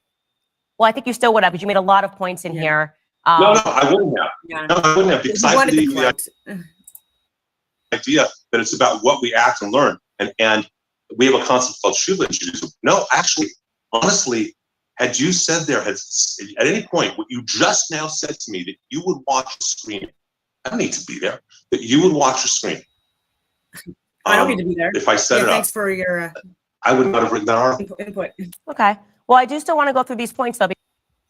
Kind of reminds me of like Willy Wonka and the Chocolate Factory, where Willy Wonka's being like kind of rude the whole time, and the second that like the show ends, he's like, "Charlie, you won. You won, Charlie." He's like, "What do you mean I won? You're the winner." Like that's kind of the vibe I got, where he was like super mad when like she wouldn't watch it or didn't want to or didn't say that she would. And the second that she said she would watch it, it's like the veil is lifted, and it's like, oh, really? I would have known that. I never would have wrote all that stuff. And she's like, well, why though? The stuff you wrote has nothing to do with that. He's like, not the it's all Psyops. gone. Now I won't. What's he gonna do? Like show the like Ben Shapiro's AI edited fucking images? Like what are they gonna do? Show the crisis actors of the guy like showing like these fucking plans in a book that's like published, even though like the pages are folded vertically and horizontally, And like that doesn't happen in a fucking textbook with pages that are like inserted and built into the fucking book, dummies. And so clearly it was a folded piece of paper that you were too lazy to fucking realize. You put it in the book, and then, oh, look what they're saying here. And then again, the mistranslations of fucking their like the language too. I just people are so lazy. They're not even like they're doing their own translations before they're saying like, oh my god, look what they're saying. Like, what are they saying? They're saying like a Monday schedule, like fucking roast beef and ham for fucking lunch, dummies. What are you talking about? Like, I just can't. Like, people are so fucking insane now. I just can't. I just found that part. And he's gonna show her that stuff. He's gonna show like the staged and planned like Hamas. You know what I mean? Again, people that were like losers. You know what I mean? And like criminals, clearly. Like also again, people that were. Why were there embedded implanted media? Why was CNN there? Why was fucking AP and Reuters? Like, why were these fucking people there shooting this? Like, there's so much more I can talk about. But again, I've spent like weeks again covering all of that stuff. I've given all that proof, but. He's going to show a video. It's going to be more fucking propaganda that we've called out already. And he's going, oh, no, now they're going to believe it. What are you talking about? No. Okay. Another part I found interesting, which is why I included it, is he talked about the Passion of the Christ, which, let me just be honest, I've never seen that movie. So I can't really speak on what I mean, obviously I get the gist of it, the story of Jesus, but like I've never seen the movie. So I just found the dialogue fascinating where he says, essentially, like, what do you think of the Passion of Christ? And Candace says, I liked it. And he goes, well, if you believe in Jesus, it's a great movie. But if you don't, it's pretty anti-Semitic. So let's listen to why. A number of years ago, a movie came out, The Passion of the Christ. Did you see the movie? Yes, a wonderful movie. Okay. And I saw the movie as well. I saw it the opening day and saw it twice. And I arranged for a screening of priest students, minister students, rabbinic students, rabbis, ministers, and priests. Loyola Marymount when I was a professor. Because they don't eat pork, for anyone that doesn't know that. I realized something in watching that movie. There are two movies going on. If you accept Jesus as your savior, then that movie is so brilliant and so painful about his suffering that it's an allegory. It transcends everything else, and that's all you see. It's an allegory. So I'm going to play the second clip, but he says, if you believe in Jesus, it's a great movie, or it's a brilliant movie. But if you don't take Jesus as your Lord and Savior, then, that movie it's a different movie. It's just really anti-Semitic. It's like, if you don't accept Jesus as your Savior, you're not so emotionally attached to all the suffering that Gibson portrays so well. So what you do notice, as an example, are all the anti-Semitic things. So I had a discussion with a woman who's the senior vice president of Loyola. The movie came out. She said, Rabbi, there's no anti-Semitism. I said, actually, I'll give you an example of one scene. There's a scene of little Jewish kids who chase Judas, and they morph into demons. And they're wearing modern 20th century yarmulkes. And they have classic Jewish archetypical faces, and they morph into demons. And with modern yarmulkes, it's that trope of Jews as demons. Once again, I've never seen the. Did he not see like the fucking Super Bowls, the Emmys and the Grammys and all these other things, all the fucking anti-Christian, like satanic fuck, like we're dealing with it. Okay, the school shootings, Christian schools and stuff like that. Even recently, hundreds of Christian churches, by the way, in Canada have been burned just in the last few years. No one's talking about that. Like, people are not talking about the obvious, like actual people that are actual victims. Okay, I want to report a crime to the cops, saying that people trying to break into my house. There's people, like all that stuff. They don't give a shit about that because of how I fucking voted. You know what I mean? Or because I'm like talking about vaccines. Subjective reality is getting people killed. Subjective reality that's not supposed to be in business decision making or fucking politics. Just a simple Google search, right? Like I can't speak on individual scenes. I just found that part interesting where he said, if you're a Christian essentially, or you believe in Jesus, then that's a powerful, great movie. If you don't believe in Jesus, then it's a super anti-Semitic movie. And to be honest, I have the Bible. What a stupid comment, and I'm someone that I do believe there's a creator or creators, a higher level consciousness. I believe that we were supposed to be operating at the higher levels of consciousness and vibration and energy, operating with like the peace, the love, the joy, all of that stuff, the compassion, the nurturing, and trying to rise above the anger and frustration. You know, it's friggin' hard and stuff like that. But I don't believe in Jesus Christ as being a literal figure. But I again, I have multiple Bibles. I have the Holy Bible right there, the King James Version right beside me. I've read it multiple times. I've referenced it so many times. I've gone through to look at different passages to try to like, you know, to prove flat earth, like that it is in the Bible too. I'm like, it's in the friggin' Bible, flat earth. If you're a Christian, right here, you know? And so it's also a good tool to use against people because again, it's not based on facts, but it's based on truth. And the message is beautiful. It's divine. There's like there's even numbering and gematria within the King James Version of the Bible. Again, probably written by Sir Francis Bacon and Shakespeare, written in 1611. Maybe not even that, right? Because 6 + 1 is 7. You've got the 711 gematria connection with that, and so that's certain groups like to use.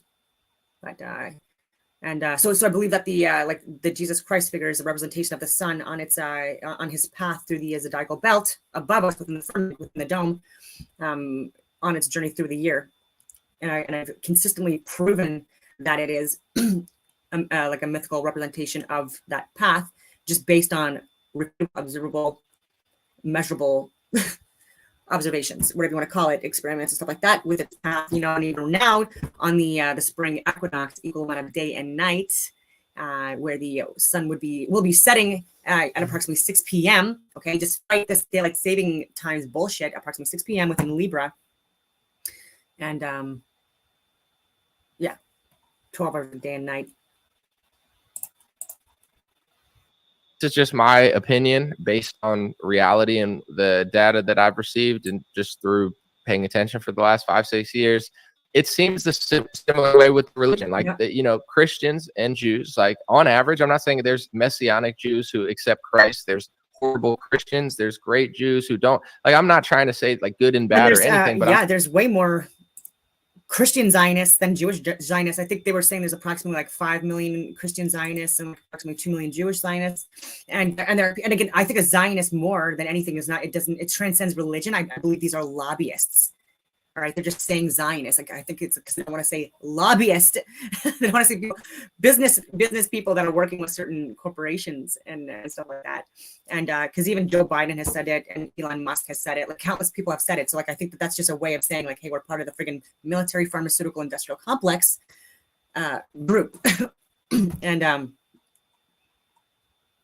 and I do agree with that, because even people within my own family that are Christians, diehard Christians, again, I don't subscribe to a certain specific religious based on like one specific religion, right? Like I believe that there's like every religion and script and text and stuff like that do give like an astrotheosophical interpretation of the world or cosmos. We just don't. People are just not seeing or understanding. And they're taking texts and scripts and words literally, which is again, which is leading to all this fucking disaster as well. But even within my own family, like people that are Christian, that go to church all the friggin' time, and or within their own lives, very conservative in their lifestyles and traditional. I'm not talking about a political party. I'm talking about in their lifestyles. They're more conservative, more traditional. Catholics identify as that, and completely drinking the Kool-Aid, right? With what's going on in Israel. They believe that people in Palestine should be friggin' wiped away. All of this stuff. They're saying that Jews have been through enough, you know what I mean, at the hands of everyone else. And I try to even explain that within our own Christian, within the own Christian religion, there's been a lot of like mass harm, suffering, and death. Like I've been like basically like you don't know what you're talking about, but all this stuff, you have no idea. And I'm like, I don't have any idea. I've been to fucking war, lady. You know what I mean? Or man, like, what are you talking about? Like, have never left your fucking city. Come on. I don't know what I'm talking about. Okay. I'm just being honest. It's like that in Christianity, it's like, it's the same as watching the same movie and you're like, oh, I loved it because I love Jesus Christ. And he's like, that's anti-Semitic. I found it very offensive. I think the whole religion is kind of like that, like Christians love Jesus Christ. They see Jesus Christ as their Lord and Savior. They believe in his teachings and his words. And, this rabbi sees that as even within the Christian religion. By me saying that, I have a lot of Christians that also troll me on a regular basis, saying that I'm going to hell. I'm gonna be damned to hell for, like they wishing all this awful stuff on me, hoping that I die of fucking COVID, diabetes, cancer, all this shit. I'm like crazy. I'm like, just because of my interpretation of Jesus Christ. Okay, have a blessed day. Fucking crazy lady. The day that anti-Semitism was created, and it's like the antithesis almost of like realities, you know, like it's just like their reality is a little bit different, where it's like they don't see that as like this glorious day that Jesus rose. Like they don't believe that, they don't like that moment. I don't think it's like something that they want. And in some ways, you know, just like I think certain people would say that you hate this and you hate that, you know, there's an argument to be made that certain people hate Jesus and certain people hate Christians and certain people hate that story and that version and the rules and the thou shalt, you know, like things, certain things that people like, not everyone believes the same stuff. And he's very honest about that. But I don't think a lot of Christians realize how different certain people think. Like, you know, it's like everybody, you know, and it's hard because as he says with the definition that's mutating, it's hard to know what people mean by they're Jewish. Some people are ethnically Jewish and they believe in Christ. Other people are ethnically Jewish and they're atheist. Other people are ethnically Jewish and they, you know, their religion is I think Judaism. even with Zion, just because Aurora's talking about it, like I do think that like the word Zion has been misunderstood, and even with the Nazi symbol, I think that's also something that's just another example of something that is still even now like grossly misunderstood and misinterpreted. And also based on astrotheosophy. So it's such a diverse field that I don't think a lot of people know what's going on, but there are, just like as far as like Christian, it's a little more straightforward, not completely, but it's like, do you accept Jesus Christ as your Lord and Savior? Okay, you can be a Christian.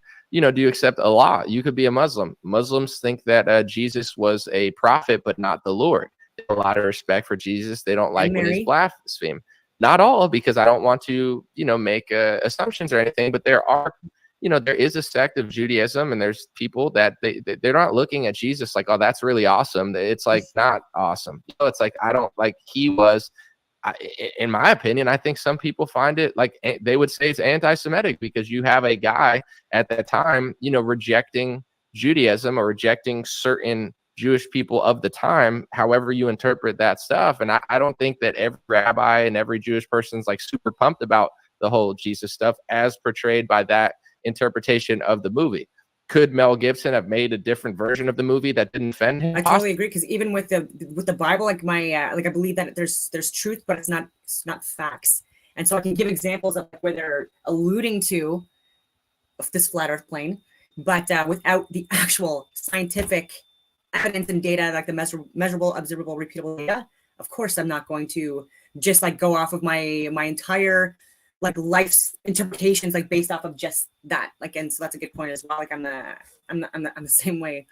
And that's why, like, and that's why when I was saying, like, you realize when you're only going off of a science books, like this one science book that you're reading from an institution that I'm telling you has propagated Psyops, you know, intentionally and repeatedly, you know, and admittedly and all that other stuff. And like, you're going to like not verify the results or try to come up with other ways of coming up with like, you know, anyway, doing nothing else, just going off this fucking book is a religion.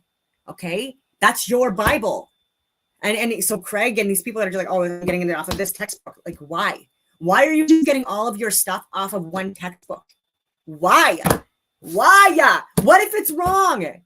You've got to, you know, like, that's why, like, that's the most pseudoscience thing to do. So pseudoscience thing to do, yeah. Possibly, I'm not trying to put words in anyone's mouth, but it's not really that hard for me to figure out, especially when you look at, you know, certain sects of the Israel government attempting to pass laws to stop people from preaching Christianity in certain parts of Israel. Like, it's not that hard to figure out, but apparently, you know, a lot of people, they don't know what to think, or maybe they're afraid to think it, or, you know, they've been taught something for 40 years, or perhaps, you know, ignorance is bliss. It's the same thing with a lot of topics. It's like the more you look at, the more trouble you get. So you might as well just ignore it instead of getting in trouble over something like that. So I want to, before I really get like a whole analysis of the entire thing, I just want to play 2 more clips and be really clear, because these 2 clips, it shows that he said that October 7th day was like one of the worst. If I don't want to put words in his mouth, you'll see something about it's like the worst human day or something. And then he talks about how anti-Semitism is like a unique hate.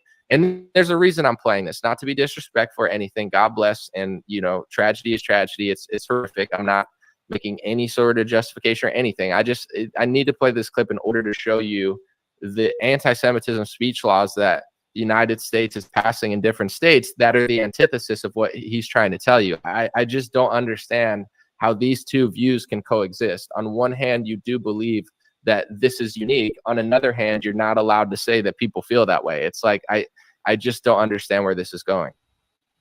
Came from a place of not really realizing what October 7th was. October 7th is unique in recorded human history as the ugliest day of humanity. Oh my God.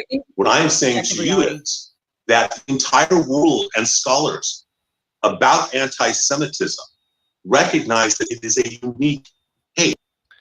So he says that anti-Semitism is a so I use Gematria, the app,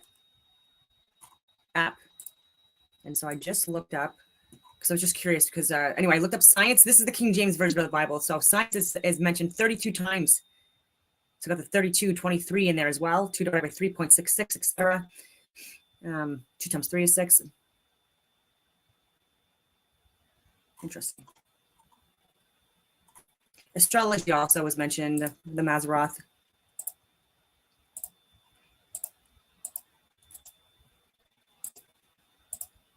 Unique hate. October 7th, I think he said was like the worst day in humanity, the ugliest day in humanity. You just watched it. I'm sorry, I couldn't remember the exact word for word. But the point that I'm trying to make is this. Listening to this whole conversation or listening to people like Ben Shapiro over the last 5 years, it's very clear to me that Judaism is important to Ben Shapiro. Jews worldwide are very important to Ben Shapiro, and Israel's very important to Ben Shapiro. There's nothing wrong. Don't lie about dead babies to get us into a fucking war, Ben. If you're such a good journalist, like, do you not know that, like, this is the same playbook for every fucking war we've gone into? And you? With that, this entire discussion that this rabbi had, I'm guessing he's a U.S. citizen. I'm not really sure, but it's like, it's mostly about Israel and the collective of Jews worldwide. In fact, at certain points of the interview, he mentions that anti-Semitism is not believing the Jews' right to existence in this and collective, whatever that word was. So it's like, feeling that way is totally understandable. I have no problem with Christians that care about Christians worldwide, or Jews that care about Jews worldwide, or Jews that care about Israel, or Armenians that care about Armenia. There's nothing inherently wrong about that. I feel no way about it whatsoever. I'm not anti-Israel at all. But what I don't understand is listening to him and Ben Shapiro talk about how important that is. How can they then, in American law, turn around and Ben Shapiro on his Twitter say that it's anti-Semitism to say that that's happening? I'll show you that Ben Shapiro is copy pasting essentially almost word for word the anti-Semitism speech laws that are on the State Department website, on the anti-defamation website, and they're being passed through by Sarah Huckabee Sanders, Glenn Youngkin, Brian Kemp, Donald Trump, Ron DeSantis.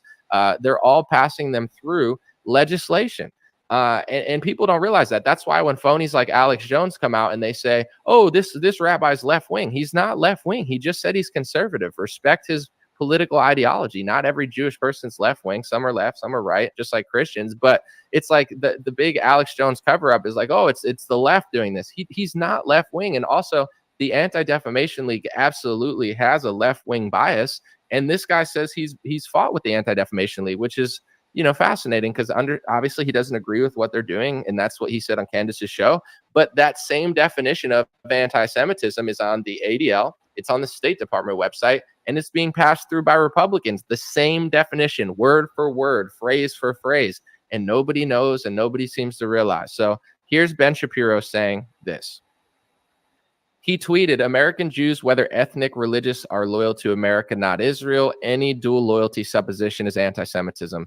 So if you suggest that rabbi or Ben Shapiro has dual loyalty, that's anti-Semitic. To say that Ben likes Israel as much as America or more is anti-Semitism. Even though if you watch his show, I mean, he makes it pretty clear. Like, he not only makes it clear, it's almost like if you don't feel that way also, he gets upset at you. So it's like, it's just bizarre. Like I said, it's on the IHRA working definition of anti-Semitism. It's on the ADL website. What Ben Shapiro typed is on the State Department website. It says accusing Jewish citizens of being more loyal to Israel or the alleged priorities of Jews worldwide than to the interests of their own nations is an anti-Semitic offense. Trump signed it into executive order. Ron DeSantis signed it into law multiple times. Most governors have, Democrat and Republican, definitely Republican. I can't speak on all the Democrats, but I can name at least 7 Republicans that have passed it into law. And I'm pointing this out for the obvious reason. Like, once again, I don't think that it's bad that Ben Shapiro cares about Jews. I think that's fine. This rabbi, the entire gist of the entire discussion was explaining how worldwide people have a right to collectivize, to live in Israel, to believe this way. Like, that's all great. I don't care. But then how could you then push on your Twitter like Ben Shapiro did and say that it's anti-Semitism to suggest that he is loyal to Israel? Does anybody listen to Ben Shapiro and think, oh, he's not loyal to Israel? Of course he is. And not only is he loyal to Israel, he freaks out at any, political pundit that is not as loyal to Israel as he is. And the whole element of that discussion that Candace had with the rabbi was extremely simple. This was I don't want to call anyone out. I didn't mean to correct anyone on a live feed, because I thought that number was cool. And so the fact that I just wanted to verify, and I just did a quick search. 32, again, that's a cool number, but I didn't go through the Bible and count. So, like, if that's what you did, then you were friggin' close enough. I just was lazy. I just went on Gematria and plugged in science and got it. So similar. I have a lot of takeaways from this interview, and I don't want to make this video too long, but it's just interesting that they wrote, Candace Owens is. And the only reason why I'm bringing up the Gematria thing is because it has the Bible thing in it, and so it's easier, right? Because I do know people legitimately that go through and they count everything. They go through the friggin' like all the Bibles, and they literally count like how many times everything is certain words are said. And so I let people know, I'm like, it's now electronic if you want an easier way of navigating that. And what, like, I didn't even read the article, but it wasn't left-wing media. It's not just left-wing politicians doing this. It's saying that, like Alex Jones says, that either you're dumb, which Alex Jones is not, or you're purposely trying to mislead people. Which I truly believe Alex Jones and many others. This the Bible search Gematria, that it could be wrong too. It could be 25. Others are. I only want to have one source. That's fair. So they write this article. She brings them on the show, and the first thing is like, listen, if you're going to call me this word, I got to know what this word means, because you're publishing it all over. And now that word, it still means a lot, but I'm just saying, like, since they're using it against everyone all the time, like for every reason, I don't think most people read that word and care anymore, because I would say over the last year, they've probably used, and I'm not saying like, word for word in an article, but like the amount of, like, if you, and I'll watch debates like that, and they'll say, if you criticize Israel's government, that's not anti-Semitism. If you like, I heard him say in this interview, he said, if you're an American citizen and you're concerned about America and the difference in foreign policy, that's not anti-Semitism. Well, then why are there so many articles about me? Because exactly. I talked about how Zionism in American politics in many cases supersedes the First Amendment. I didn't say they can't exist or it shouldn't exist at all. I just said that when Zionism and the anti-Semitism speech laws supersedes the First Amendment of the Constitution, it doesn't look very promising for American citizens. It's like that agenda is more important than the First Amendment of the Constitution. I don't believe that's so. And that's when all the attacks started against me. So I don't, like, when the definition's mutating, it's hard for people to say, well, you can do that and you can do this. You just can't do this, this, and this. It's like, so you're saying there, but the proof is in the pudding that anybody that it's like, here's the line, here's the other line, here's the other line. And then there's 50,000 lines below that. And depending who the journalist is, they'll use that word willy-nilly. Apparently Christ is not mentioned in the Old Testament for the King James Version. It's mentioned 555 times in the New Testament. This is from Christian Bible Reference site. So anyone's interested in that stuff. Faith mentioned 2 times in the Old Testament, 245 times in the New. Let's see here. Grace mentioned 39 times in the Old Testament, 131 times in the New.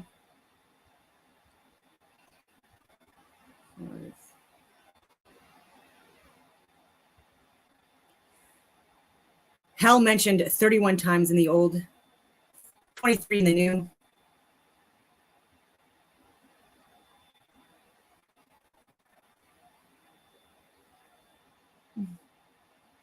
There's some interesting ones. Sorry, I'm getting another long friggin' video. The same way people use racist. Like racist used to mean something. Now, like toilet paper can be racist because there's not black toilet paper, only white toilet paper. And it reminds people of the 1700s. Like, you know, they're like when journalists start being that loose with the definition, people just start to care less. And that's what's happening now. You know, Candace mentioned in her show today that the reason that she brought this up today is because it's been 2 years of like hundreds of media smear attempts against her. And I could only believe that that's true because the whole reason that the media ever smeared me on this topic was because I interviewed her. She said something complimentary towards Dennis Prager, and it got taken out of context. And they published all these articles about Candace with my podcast. And then that led them to just digging into all my tweets and trying to make them look as crazy and exaggerated as possible to make people hate me. So it's like I can only imagine what she was suffering for the last couple of years because it's so bad that it's like when Dave Chappelle, I mean, this is a bad example, but it's just a comedic example. Dave Chappelle was like, you know, Kanye got in so much trouble, Kyrie got in trouble. That was like his SNL joke, but it was just like, you know, when someone is under target, whether it's Candace or Vivek for his foreign policy, and then you just interview them and then you get in trouble just for talking to them, you know, it must be pretty serious. You know, she said in 2019, when she spoke and they misconstrued it, she said she had like health problems and an autoimmune problem because she was freaking out so much by the negative press. It was like freaking her out because she didn't know what to do. And she had mentioned that she had to go to some sort of center and talk to some people who spoke in a different language and told her you're good or whatever, the smears will stop. Like you watch her new, like the last 2 episodes, just watch those. She says it better, but it's like, I can't. I'm going on all these tangents, but I was just looking at the word God in the Old Testament 3,090 times, in the New Testament 1,354 times. This was in the original King James Version. And so when you add that up, it's 4,444 times. And imagine what she's kind of dealt with. And that seems like why she's trying to focus on it now is because people won't stop harassing her. And, you know, I'm not speaking for everything she's ever said, or I'm not trying to involve myself in any personal drama with other people because I see her, you know, having some problems with other, like it has nothing to do with me. But, you know, in some ways, certain things do have to do with me because similar people and similar media organizations have lied on my name, have tried to label me, have tried to tie me to certain people. And the whole gist of it is like this systemic, like, if you say this, then we're going to try to make it really, really hard for you to make money. We're going to try to make it really, really hard for you to work in media. And once it happens to you, it's like, dang, like that's okay. So that's how they're going to try to end my business. That's how they're going to try to stop my career. So how could you not talk about it? You know, I've talked about it more in the last couple of months than I have in the last couple of years.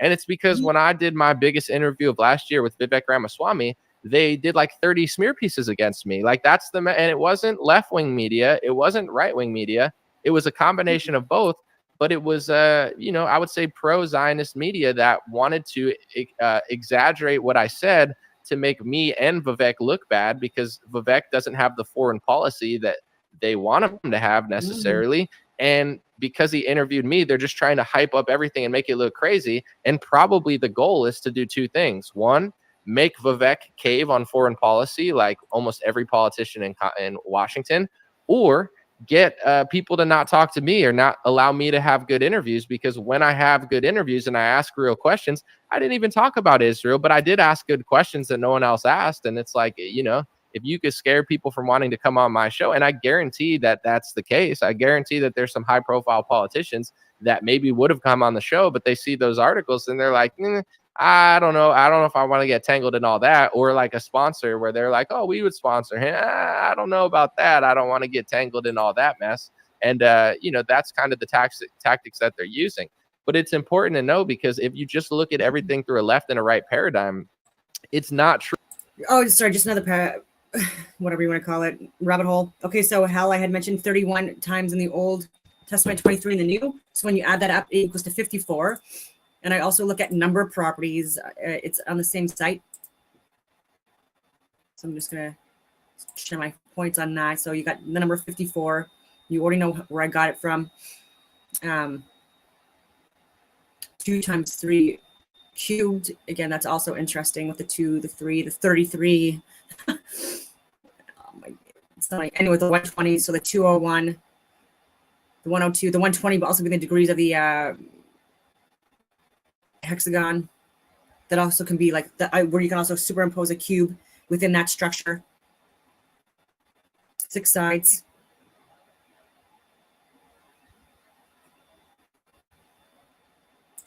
That probably sounds ridiculous to quite a lot of people.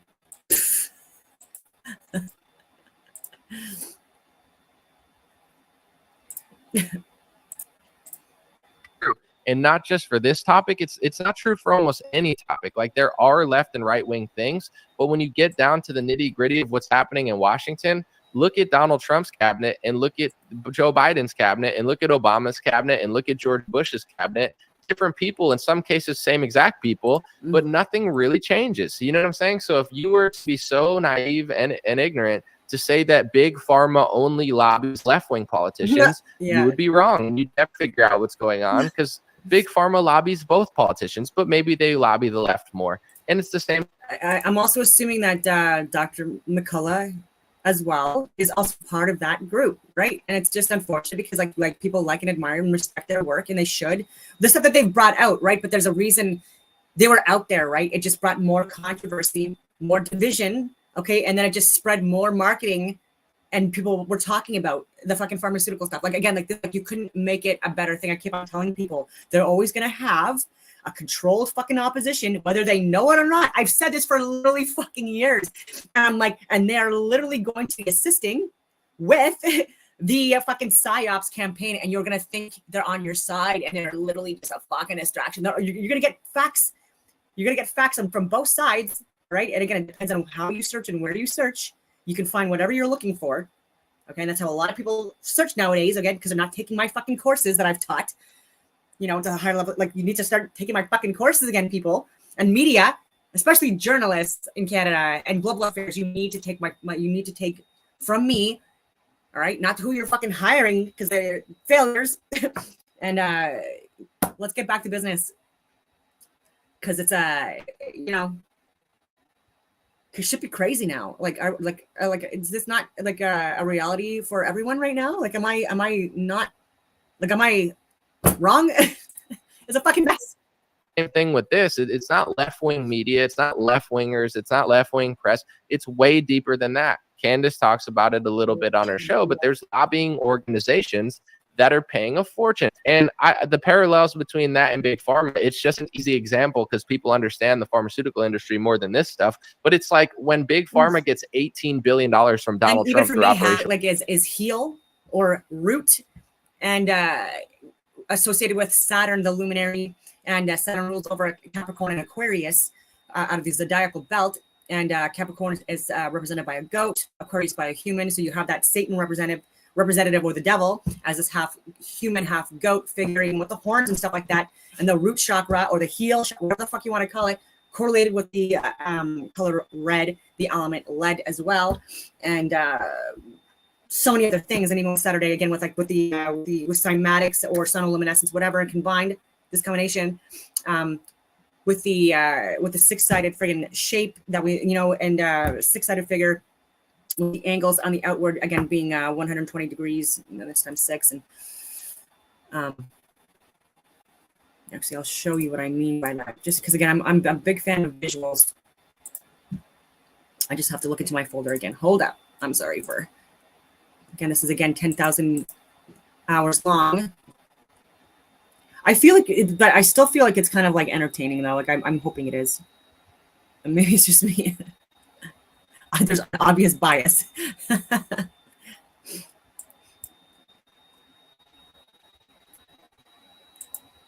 Okay, so I had to pull it up from my folder first before I could share it. Okay, so this is what I'm talking about.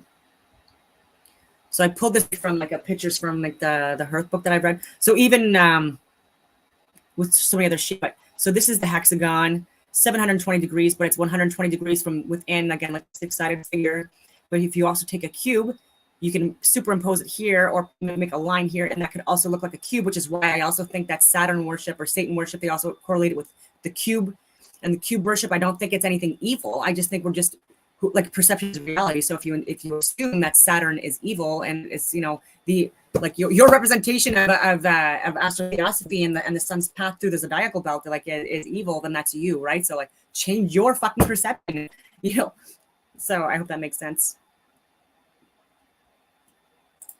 It probably didn't. Fucking my brain, man. Like, oh my goodness. Donald Trump started buying millions of their doses or hundreds of millions of their doses, and they're making billions of dollars. This is now a $10 billion product that they're making money off of. So with the money that they're getting from the federal government, the pharmaceutical industry is going to use it to buy influencers, to buy media, to control the narrative, to pay off sports leagues and athletes. And that's what they did. So it's like if you come out and you're not sold out, everybody makes you look like the crazy one. Yep. They try to say you're hateful and you're so negative and you're so bad because you're like the only one that's not sold out. Yep. So it's happening in other entities too. And a lot of times what I figured out, and I'm not speaking in specifics, but just in general, there's a lot of projection going on. Like people that hate certain things, they project onto you that you're being hateful when you're not being hateful. It's like, there's certain people out there that hate Christians. There's certain people out there that hate Jesus. There's certain people out there that hate Europeans and Americans. And you know what I'm saying? There's certain people that hate liberals and conservatives and all that. And you notice that whether it's political ideology or left or right or red or blue or religion or race, it's not always the case, but often the case. The loudest people that are screaming hate, hate, hate, everybody's hating are often some of the most hateful people. And not only are they projecting, but they're creating a business around monetizing the opposition to whatever they're saying and doing. So it's like, I thought Candace handled herself well. It's just a difficult situation because it's like if a black person tells me, you can't tell me what racist is. Okay. But then if you call me racist 10,000 times in the press and I can't even defend myself and now I can't like play sports or get sponsorship deals because you called me racist so many times. And then I ask you what the definition of racism is and you can't tell me because you say it morphs over time and it's this unique hate. Candace had tweeted after this that she said, God bless you for coming on my show. But she said, I've come to the conclusion that he feels like, his race or his religion matters more than others. And that's the conclusion that she came to after the interview. I'm paraphrasing. That's not her exact words. And, it's one of these things where if I were to say that a Christian hate is unique over other hate or white hate is unique over other hate, they would call me like a white supremacist, a white nationalist, or whatever. But it's like if you come and you say like our tragedy was the worst tragedy of all time, our hate is the most unique hate. It started with Jesus Christ in those era, and it's just boiling and mutating out of control. Like if any other group said that their hate was a more unique hate that just, was just like the most unique one of all time, everyone else would have an issue with it. But, when they do it, it's like not only can you not disagree like with the mutation of the word, but you can't even like defend yourself from constant accusations about it. So I think, this is just my personal perspective, and I'm not really sure what the end goal is here. But for me, I don't hate any country. I don't hate any race, and I don't hate any religion. It's like I've seen too many good people to blame everyone for the actions of a few. So I don't really hate anybody, and I don't benefit in any way, shape, or form from people being nasty to each other. So I would like to have peace and, respect from the races, religions, and all the political ideologies. That would be my ideal goal. But what I'm figuring out about, just to be honest, like the pro-Israel crowd and the crowd that's calling everybody anti-Semitic right now, it is a major miscalculation, in my opinion, where I understand tragedies, I understand pain and history and all that stuff. But at the end of the day, there is like the perception of everybody. And if you're losing the battle of perception, like people are not going to believe it. So my guess would be you know, with that show, that like 90 to 95% of people who watched it came away thinking Candace looked good and that rabbi did not. So it's like, you know, you could call everyone names, you could say that you deserve a special thing, and you know that everything matters, but this matters slightly more, and it's only going to make more and more people a little bit suspicious when they weren't. Just like with me, just to be fair, I didn't talk about, like, I obviously I did talk about Zionism and Israel and the relationship between America and Israel sometimes, but it wasn't really like a top priority of mine by any means. It was only until I started getting blacklisted. Like, I noticed I didn't care about any of this stuff. I noticed when people started calling me anti-Semitic, because I said, is being Jewish a race or a religion? I have no idea. And literally all I did was ask, and 5 different people called me anti-Semitic. And I was like, I'm not sure. It's just confusing for me. I'm just trying to learn so I could be respectful. And they called it hate speech. And then when Charlie Kirk was doing his little college tour, I just started realizing that he was super, super, super inconsistent in his views when it came to Israel. Now I realize how much power there is in the Republican Party and lobbying money and donor money to be pro-Israel and pro-Zionism. I don't know any more politically correct way to say it, so I just said it that way. I'm not being hateful or disrespectful, but there's a lot of money and power in that category in the Republican Party. So that would probably explain maybe Charlie Kirk has like a strong Christian belief in it or something. I'm not really sure, but I just started noticing that when asked with questions or scrutiny on the First Amendment, because people started noticing that DeSantis and Trump were passing anti-Semitism, essentially hate speech definitions into law. Not that you're going to get arrested for it, but they are starting to plant the seed of, in my view, unconstitutional, lopsided religious and race laws. Charlie Kirk just started calling them anti-Semitic and calling them names. And that's when I never cared about this. It's not like I wake up and have hate in my heart. I still don't. It's like, I believe that sometimes people want you to be hateful so they can point at it. And I don't have hate. I'm never going to blame people, and I'm never going to let this consume me, because it doesn't matter that much to me. It's just another conversation. But in general, that's what inspired me to talk about it more. It wasn't hate. It was the fact that my constitutional rights were being manipulated by the party that I thought cared about them. It's like when Trump says America will never be a socialist nation, and he prints $18 trillion or $18 billion or trillions of dollars or whatever he printed. I'm like, how you're doing socialism and saying you're against socialism. I didn't turn on Trump. Trump turned on me, and I just have a brain and balls to talk about it. Most people don't, for, many reasons, just like a lot of people do a lot of things. But, it's like, it's not like I just woke up one day and just got hateful to Trump. I noticed what was going on and spoke about it. It's the same thing with the anti-Semitism rules and laws, and also just hypocrisy. It's like, if a lot of people don't care about the BLM stuff anymore, it's not because they're hateful. It's because they got beat in the head with it 50,000 different times, to the point where they could poke holes in the argument and see the double standards and hypocrisy. And it's like, if you're being a hypocrite with double standards, people over time will just learn to not care that much about it, because they know you're being disingenuous. And I've seen that happen with certain race things in America, where certain races can do certain things and say certain things, but then not only can other races not do that, but they can't even defend themselves or disagree without being called hateful. Similar to the vaccine mandate, where if you didn't get the vaccine, you're hurting other people, and everybody's trying to force you to get it. It's like, those are the vibes that like, I guarantee you that more parents are and I've seen statistics on this, by the way, you can look it up, that more parents are not vaccinating their children now, more than they were a couple years ago. And it's not because out of nowhere parents just turned against it. It's from all the pharmaceutical pressure and lopsided coverage that has, led millions of people to just not trust what they're hearing and not trust what they're seeing. And it's they just kept on getting greedy. Like, I've shared what others have finally recently been sharing, that I've been sharing for years on the record, but with the waste management and with clean water, access to clean water, all of that stuff, that has helped us significantly more than any vaccine ever has.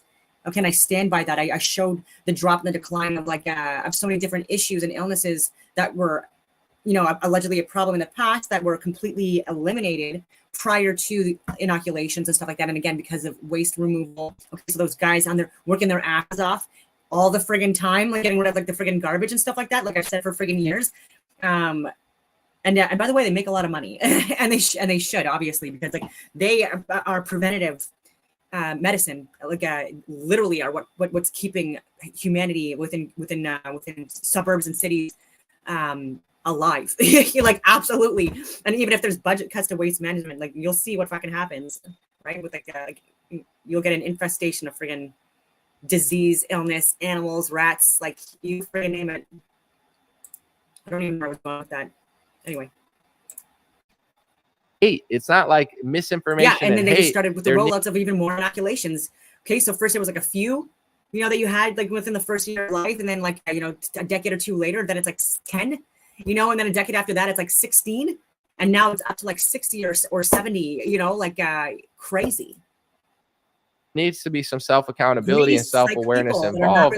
And I think with the Israel stuff as well, I understand the tragedy and the horror that's going on over there. And to be honest, most of my coverage about it is more in relation to America and Israel. So I know that, even though they say that's not anti-Semitic, they still call it anti-Semitic because that's always been my angle. Of course, I've tweeted a few things and, comments and stuff, but that's everyone tweets everything. It's not a huge deal. But it's my concern is more, if this country gets $100 billion in foreign aid and we get in return hate speech laws where now I don't have a constitutional right that's lopsided against my race and religion, and then religious leaders are running around calling me false labels as the press adopts those labels and tries to ruin my business. It's not like I woke up one day and cared about this out of nowhere. People made me care because they sent the message to me that it wasn't like, that I was going to be I would say affected by. I just wanted to bring this up because he was talking about how within certain Jewish groups, and again, they're not Jewish, or Zionist or whatever. These are just like not good people exploiting us for money, and they're pretending they're religious, right? And so I've called out others, but I might as well call out Joe Rogan again. But this was from my Instagram. I've posted before. I think I've shared on here before as well. I'm sure I did. I'm just gonna pull it up. Interesting comment.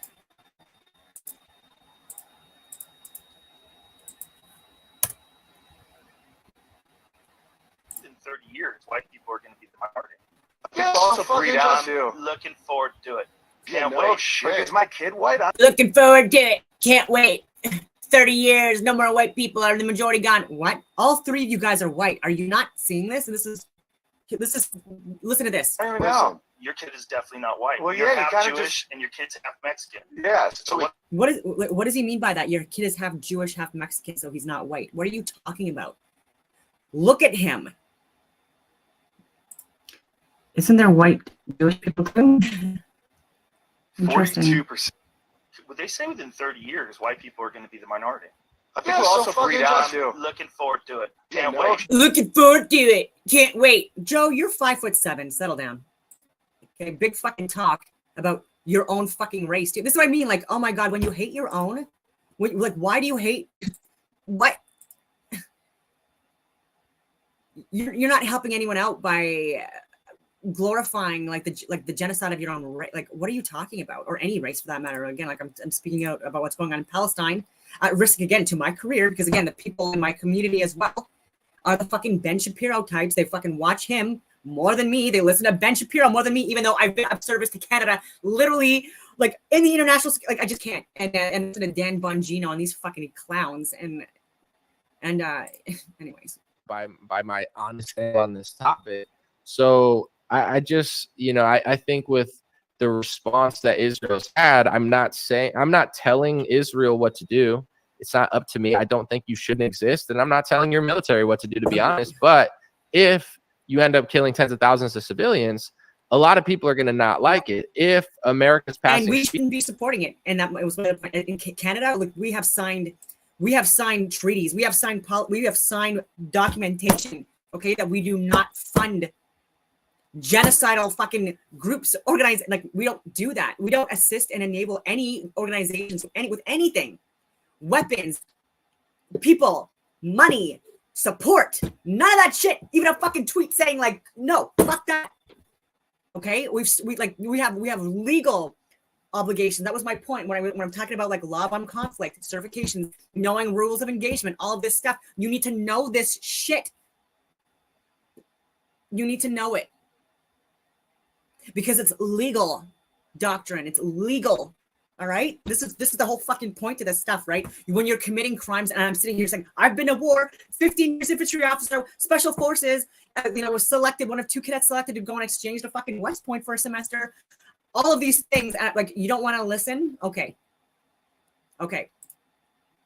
And it's speech laws. Many of the politicians, I would say most of them are Christians. They're not even Jewish. It's a Zionist Christians passing these hate speech laws, like DeSantis and Trump and all the others. But in general, it's like it's not making more people cool with it. It's just making more people flustered and frustrated.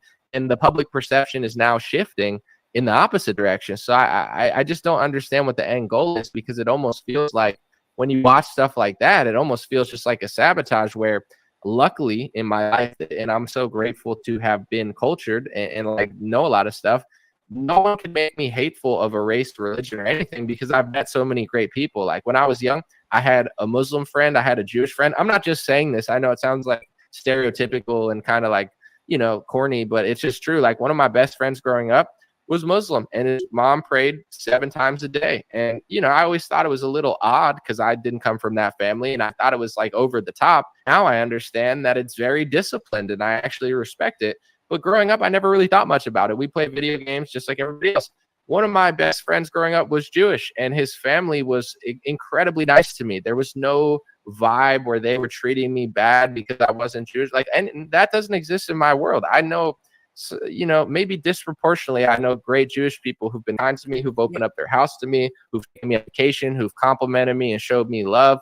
Like I don't see what I see in the podcasting world, in the real world. It doesn't exist in me. So I would never let that drag me into a place of like blaming or hating other people. And I'm just tired of being constantly lied about, where it's like people try to act like that's who I am. I'm not that.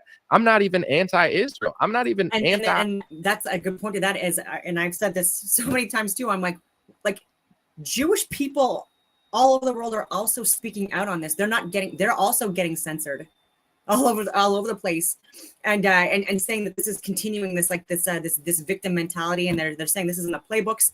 They're saying that this is just like the easy button that everyone does, right? Like you'll get like a black person to speak about racism. You'll get a woman to speak about sexism. You'll get You'll get a trans person to speak about fucking whatever, and then you'll get it's just you'll get someone that looks like the queen to represent the monarchy. You'll get someone for religion, you'll get someone that looks like the Pope, and like the white robes, although there's gray, black, and white popes. That's another freaking video in itself.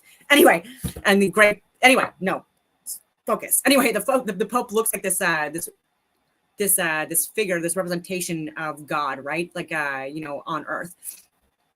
And let me tell you, there's been a lot of times throughout history when even fucking popes have been like generals, like literally killing people on behalf of religions, like your false interpretation of religion, right? Like, so subjective realities have caused people throughout history to kill people. And my argument is just like, let's just stick to objective reality, and then there'd be less killy death stuff going on, right? Guy slaps on some friggin' lipstick that's 6'4", like beard down to here, and he tries to go into friggin', like the little girl's restroom, at the daycare. Like, no, how you just fuck off, right? Peacefully, just like, you're a man, okay, and you're a criminal, or you're attempting to be a predator. All right, so I'm just gonna call it what it is. I'm not gonna pretend anything. Zionism, because in my opinion, I'm a 34-year-old podcaster. Like, who am I to tell Israel what to do? Who am I to tell Palestine what to do, or Egypt what to do, or Ukraine what to do? I don't tell. Like, I'm just, if 100 billion of my taxpayer dollars are going to Ukraine and I'm called pro-Putin for disagreeing, now I'm a little annoyed. Hundreds of billions of my tax dollars are going to Israel and I'm being called anti-Semitic all the time. Well, I don't feel like I'm getting, I'm getting the short end of the stick in this equation. So it has nothing to do with thinking someone can exist or not. But, if you justify killing tens of thousands of children and civilians, and then you say, well, they voted for this political entity, when the reality is that entity got there in you know, 2000. your Kid Rock again, like on Joe Rogan, you're like, you know, hey, if you're not 2 years old and you know, taking out fucking arms, like again, from where are you getting weapons, right? Like you're not even allowed weapons. If you're not 2 years old, like fighting against Hamas, like you deserve to die. Like literally said that on. I even shared it. Like literally said, like if you are not a woman or elderly or a fucking infant, like and you're not fighting against Hamas, and again, this could be another video. You know, the insanity. You know, and maybe just stick to your fucking drug, sex, and rock and roll, Kid Rock, you know, and keep the politics to the experts. And half the population of Gaza is under 18. Like people are going to see right through that, and they are seeing right through that. So it's not people. No, there are hateful people out there, but it's not I don't mean to yell like that. Right now, people are spinning victimhood as a superpower. Now being, you know, intentionally disabled, intentionally victim, like intentionally a victim. Intentionally putting yourself as a victim, that is seen as empowering now. So it's not getting over it, you know, it's not being resilient and getting through adversity, you know, and striving, you know, against odds, right? Like someone like myself can talk about. No, it's literally just like having this like subjective reality, and based on your subjective reality, that doesn't even have to make sense to anyone. You're like seeing yourself as a victim and pushing that, you know, like, well, I'm pansexual, Zer unicorn, blah blah blah blah blah, and then they'll be like, you know, as if that is a virtue. Like, okay, but what are you doing about it, right? Because that all sounds like a fucking mess in your head. What are you doing about it? I go for walks with my dogs. I plant gardens. I'll go on nature excursions. I will meditate. I do breathing exercises. I work out. I read. I listen to classical music. You know, just better ways. Like people's hate that is causing them to feel this way. It's the reality of what's going on, and the fact that you're really not allowed to talk about it or protest about it without people trying to ruin your life. And I'm not a protester. I'm just being honest. It's like, I never said Israel shouldn't exist. I've never been anti-Israel, yet that's not the press I get. It's almost like they're trying to purposely lie about me, make people hate me. Why? Because I like the First Amendment, because I think that, you know, if you're going to pass a hate speech law for only one religion and one race, that it's not going to work in a country like the United States of America. If you have a completely homogenous nation, like if everyone's Japanese in Japan and you pass like Japanese hate speech laws, it probably would work better than in a, you know, cultural mixing pot or whatever they call America now, that it's so multi-diverse. Like we can't be doing what all of these race and religious groups are doing, which is like lopsided laws and rules and saying these things matter more than that, and then even defending yourself as racist or anti-Semitic. And you can't. And just what I also just like finishing out, like relating to anything political or legal or governmental or business related, it cannot be based on any subjective realities. So even with these hate speech crimes, all this bullshit, this is all make-believe stuff it's literally going against our freedoms. It's not giving anyone any fucking safety at all either.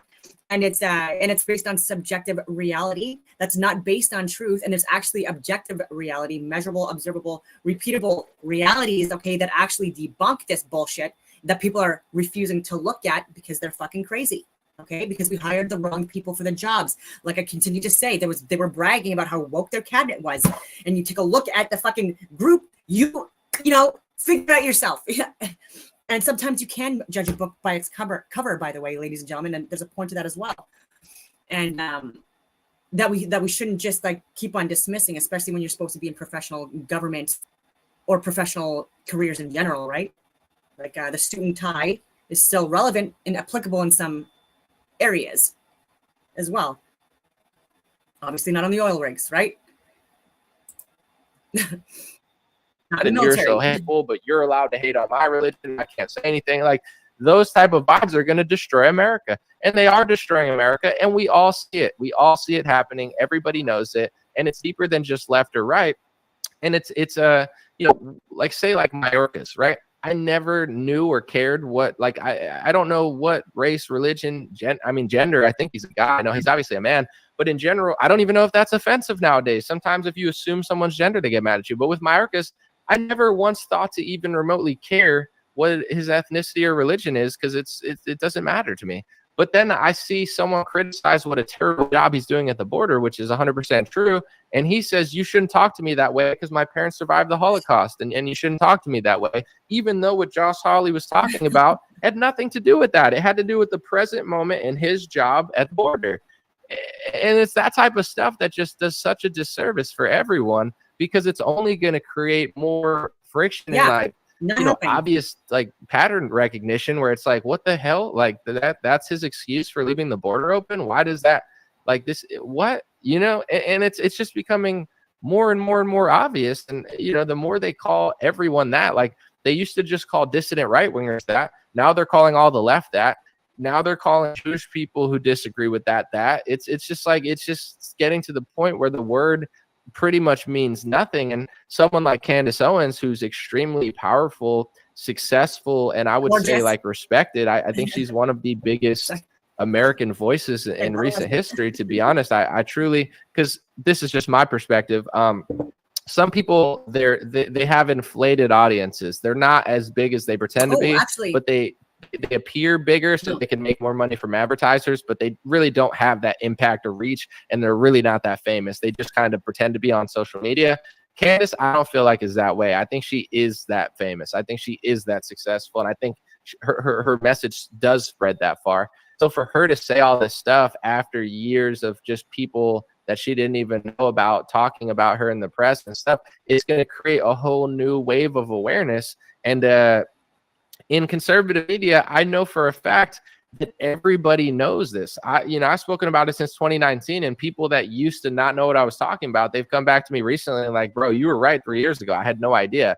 But everyone else knows. It's like, it's no secret in right-wing media. If you get hired to one of the 3 major media companies, for the most part, you can't question the hate speech laws. You can't question our relationship with Israel. And it's not like you can't question it in a negative way. You just can't say anything about it. It's like with the left and Zelensky. Like if you say you don't want to send $150 billion to Zelensky, they freak out at you. It's that same dynamic that the left is doing with that. Or when, America wouldn't let you not take a pharmaceutical product. It's that same energy, that same aggression, and that same like hysteria over this topic in the right wing, and everybody knows it. They all know it, and I'm not naive enough and I'm not ignorant enough to think that this is all random. It's the same with, I hate to use this as an example, but it's an easy one that nobody wants to believe. Probably 2/3 of this audience will cry about this, but God bless you guys. Maybe not. Maybe I'm miscalculating. But it's like with Donald Trump, everyone just thinks because they like him so much that everything he does corrupt is just this like random mistake that he got tricked by an advisor. And it's not true. If Trump, it's not true. And then even with Trump, like he's been part of like this, like the counterintelligence shit, right? Like I've talked about counterintelligence operations that's happened in the Soviet era, Operation Trust being an example, and where QAnon derives from, and which is why Trump is also correlated with QAnon and stuff like that. It's because he's working for the fucking government, and corporations working with the government as part of the military, pharmaceutical, industrial complex to intentionally get people to not react to the actual facts and data and look into stuff and just be like playing with each other, like not literally, anyways, but like even like with the MAGA Psyops, right? Like with the symbols that are used, like with the caps, right? And this is divisive, and it also reinforces ideologies and stuff like that as well. And so that's why we have flags, that's like that represent countries that are symbolic of national pride and things like that, and whatever you want to call it, which is also being seen as a negative thing now, but that is what it is. I don't even know where I was going with this shit. Anyway. It takes hundreds of millions of dollars from corporations, $1 million from Pfizer, Bank of America, this and that. It's just like, and then he hires matches, and other things. It's just like they're giving us like let them eat cake. Well, I don't even know, like the circus example. There's so many different analogies that are used where if you entertain the masses, they're not going to be focused on what's actually going on. And this is exactly what's going on. Like I've said this, like they're having orgies and sex in parliament, in government buildings that have been around for ages, right? They were refounded, rediscovered by people that are claiming that they were built by people that they were not built by. They were built older. A lot of buildings, not all of them. I'm saying a lot of buildings are way older than what we're being led to believe. And they were built and owned by people that it's false. We're getting so much false history, and that's another tangent. But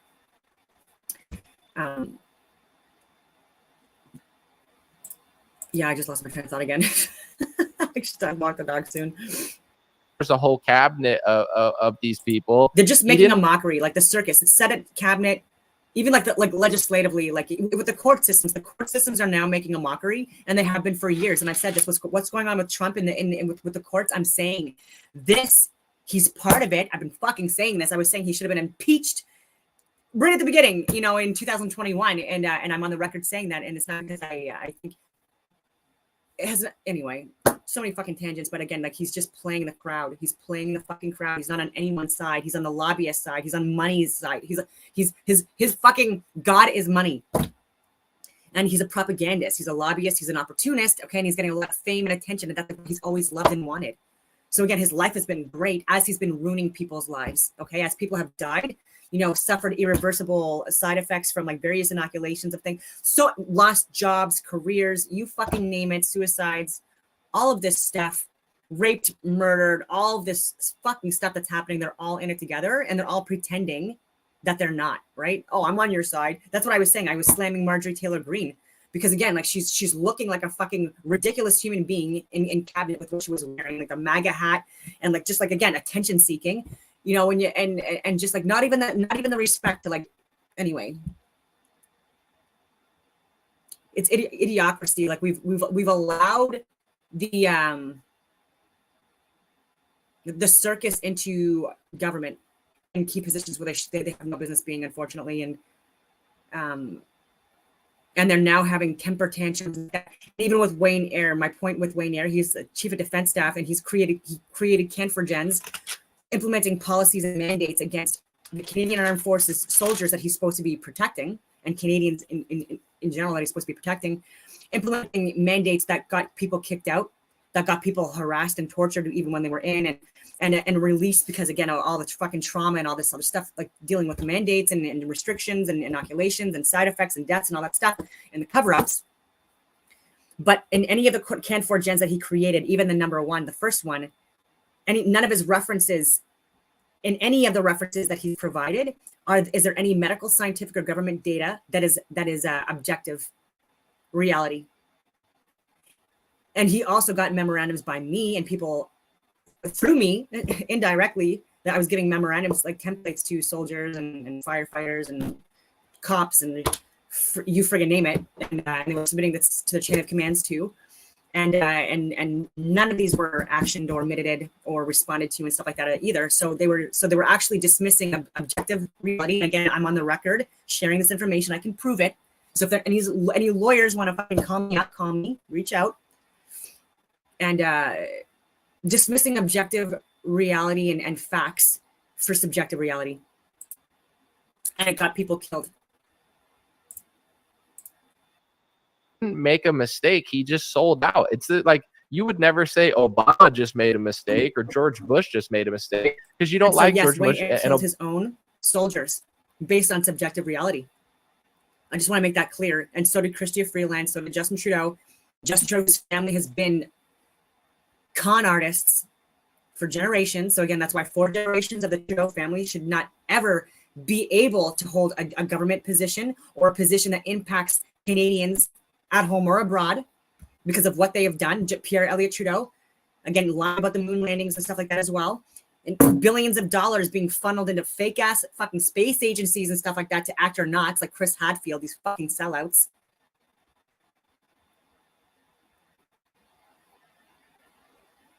The nerve.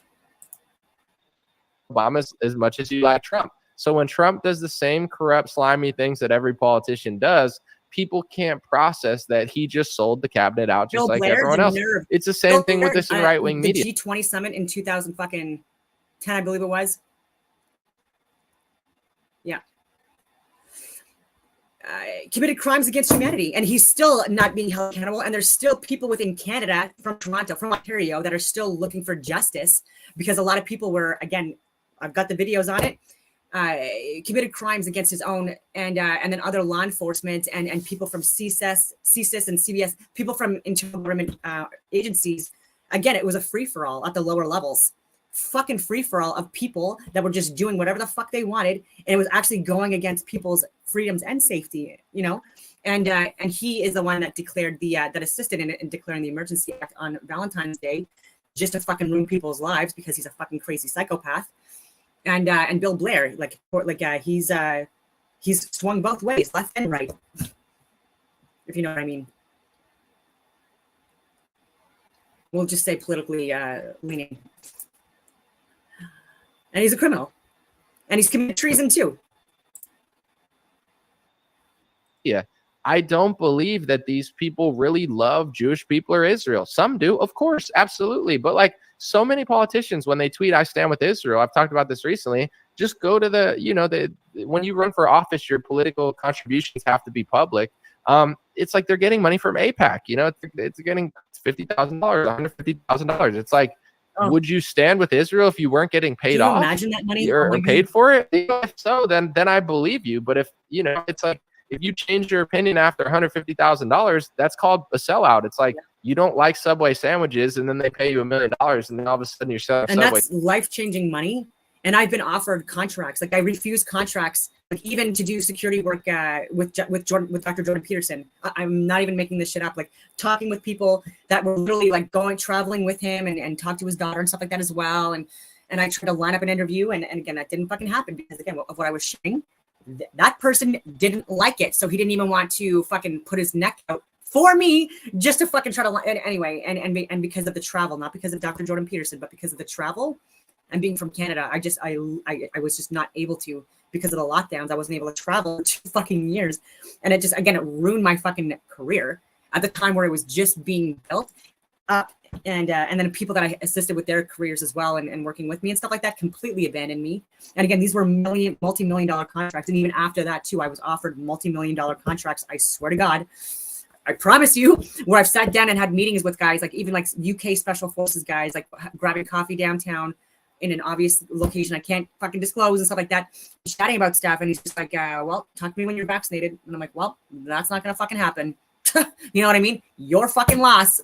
You know, and you piss me the fuck off. Sorry, I'm giving this pretty, like, and so many other things as well. But it's just like, why?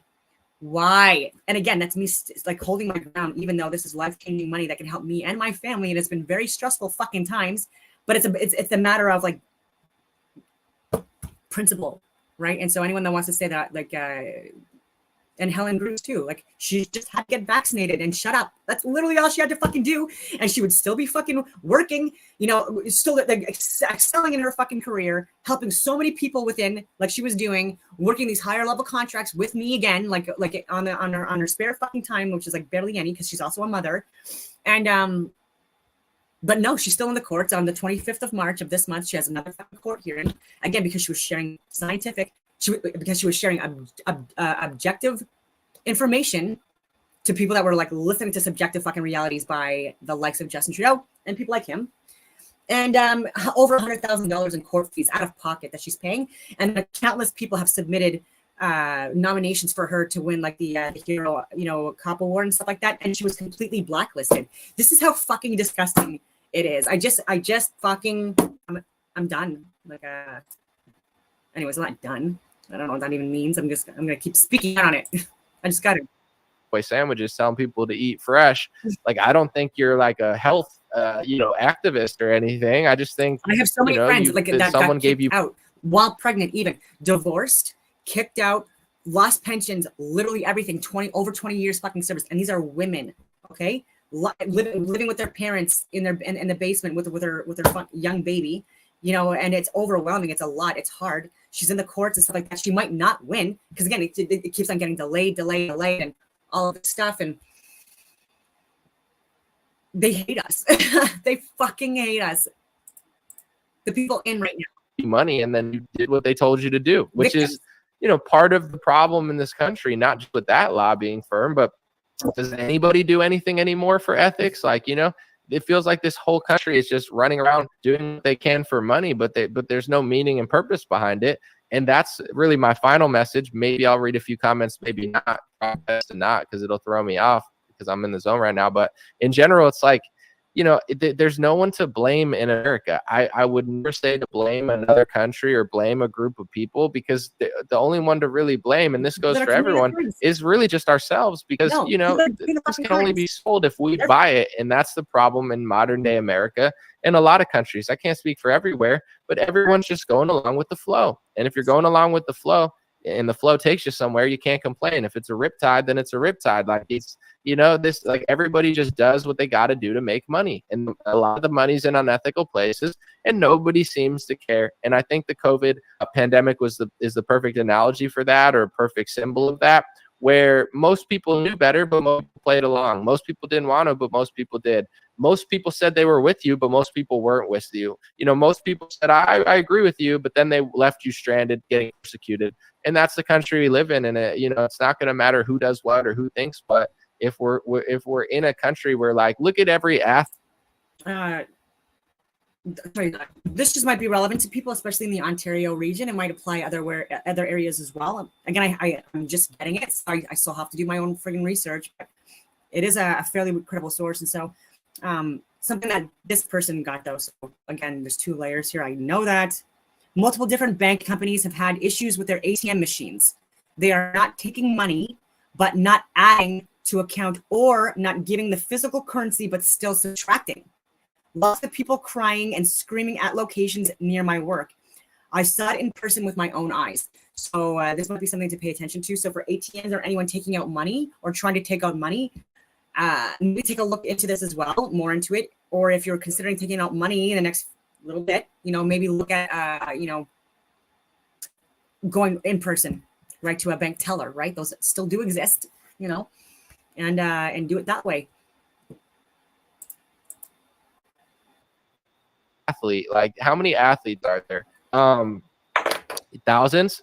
How many of them speak up? 4. UFC, they do a little bit, but every other, like 4, Kyrie Irving, Aaron Rodgers. And I'm not even talking about a specific narrative, but it's like, who says what they actually believe against the media narrative? Like 3 or 4 people. Why? Because it's more profitable to shut up. It's safer to shut up. It's more peaceful to shut up. But it's only more peaceful to shut up for so long, because once the cities start falling apart and once the country starts falling apart, then it's not more peaceful and it's not more safe. And, that's where we're at now, where, like, the safe route isn't safe anymore. If you played it safe, you still got locked down during COVID. So it's like, that's what I hope people realize in this country. It's like, who's willing to lose money in order to do what's right? Not many people. I had a buddy recently, because I don't have many sponsors, because one, I'm super picky. Others, I don't know. I just don't focus on that much. I'm usually just making content. But in general, I had one person who's successful. He told me, like, hey, I like you a lot. Look at all my sponsors and tell me which ones you would like to work with, and I'm sure he doesn't do that with most people, but he's like, you're a good guy, so I'll connect you with any sponsors. I looked through it, and it's not like they were unethical or anything. Most of them absolutely were. It's like good people, good stuff.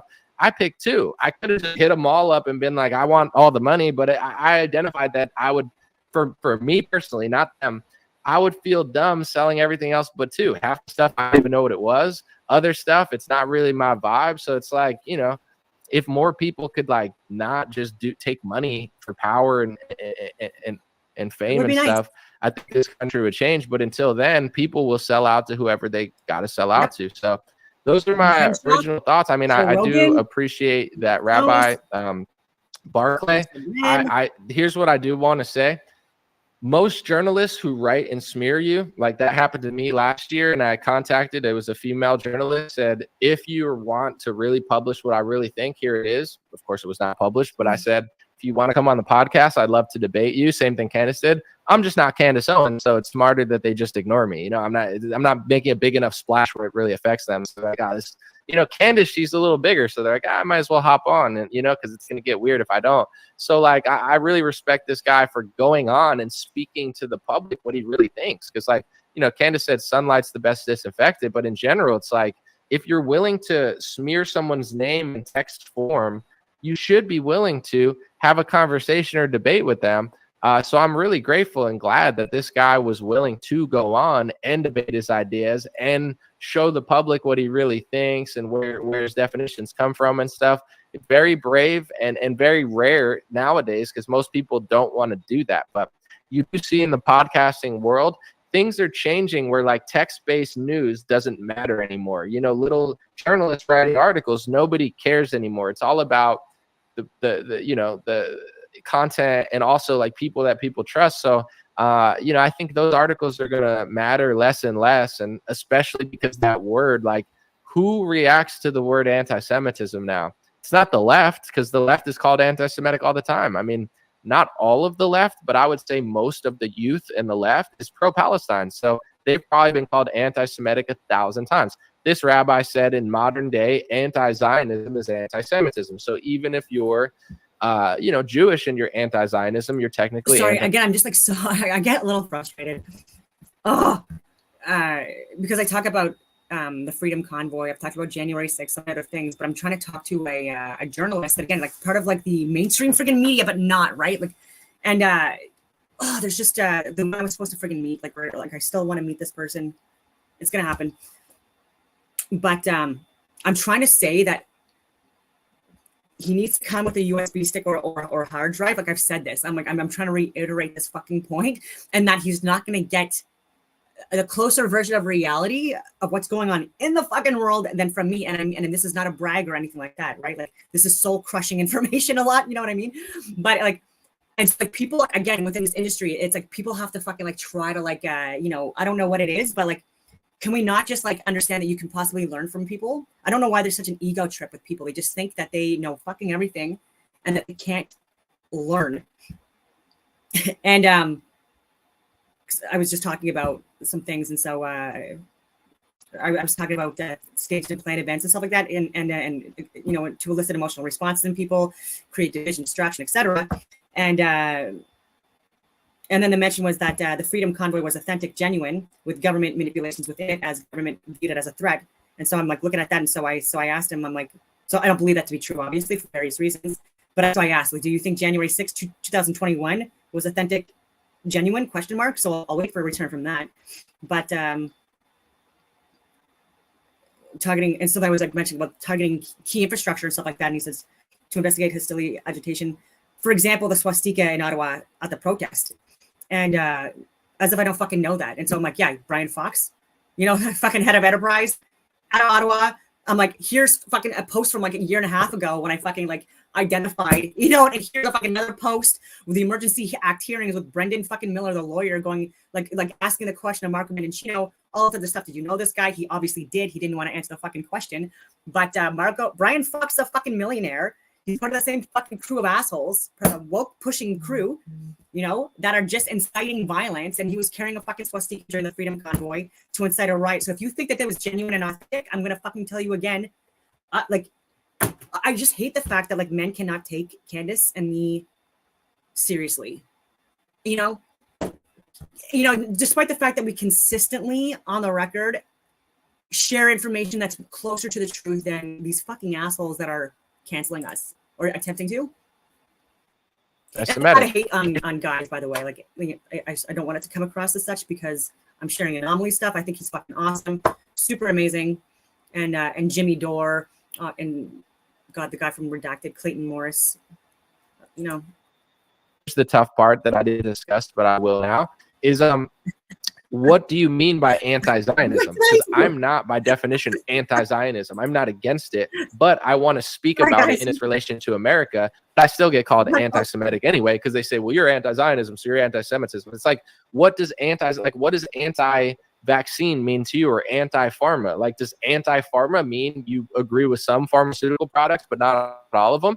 They'll still call you anti-vax or anti-pharma. Yep. So that's the issue with saying anti-Zionism is anti-Semitism. One, I don't agree with that statement, but also, what do you mean by anti-Zionism? Like a Jewish person who literally thinks the whole country shouldn't exist, they're anti-Semitic, or someone who just is critical of the Zionist foreign policy or domestic policy? Like, what does that mean? So when words don't mean anything, they can mean whatever they want and broaden them to mean anything.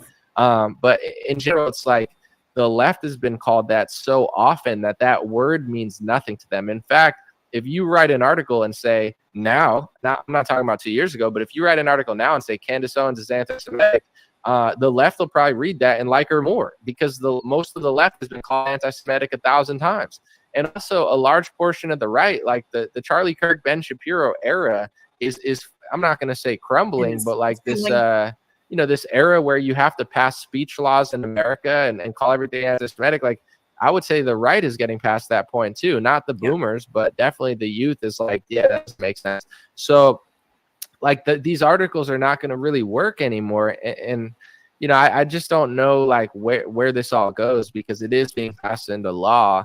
And I don't see it as helpful or quashing hate in any sort of sustainable way. I just feel like it's mislabeling people and making them more critical of it when they probably would spend their time doing something else.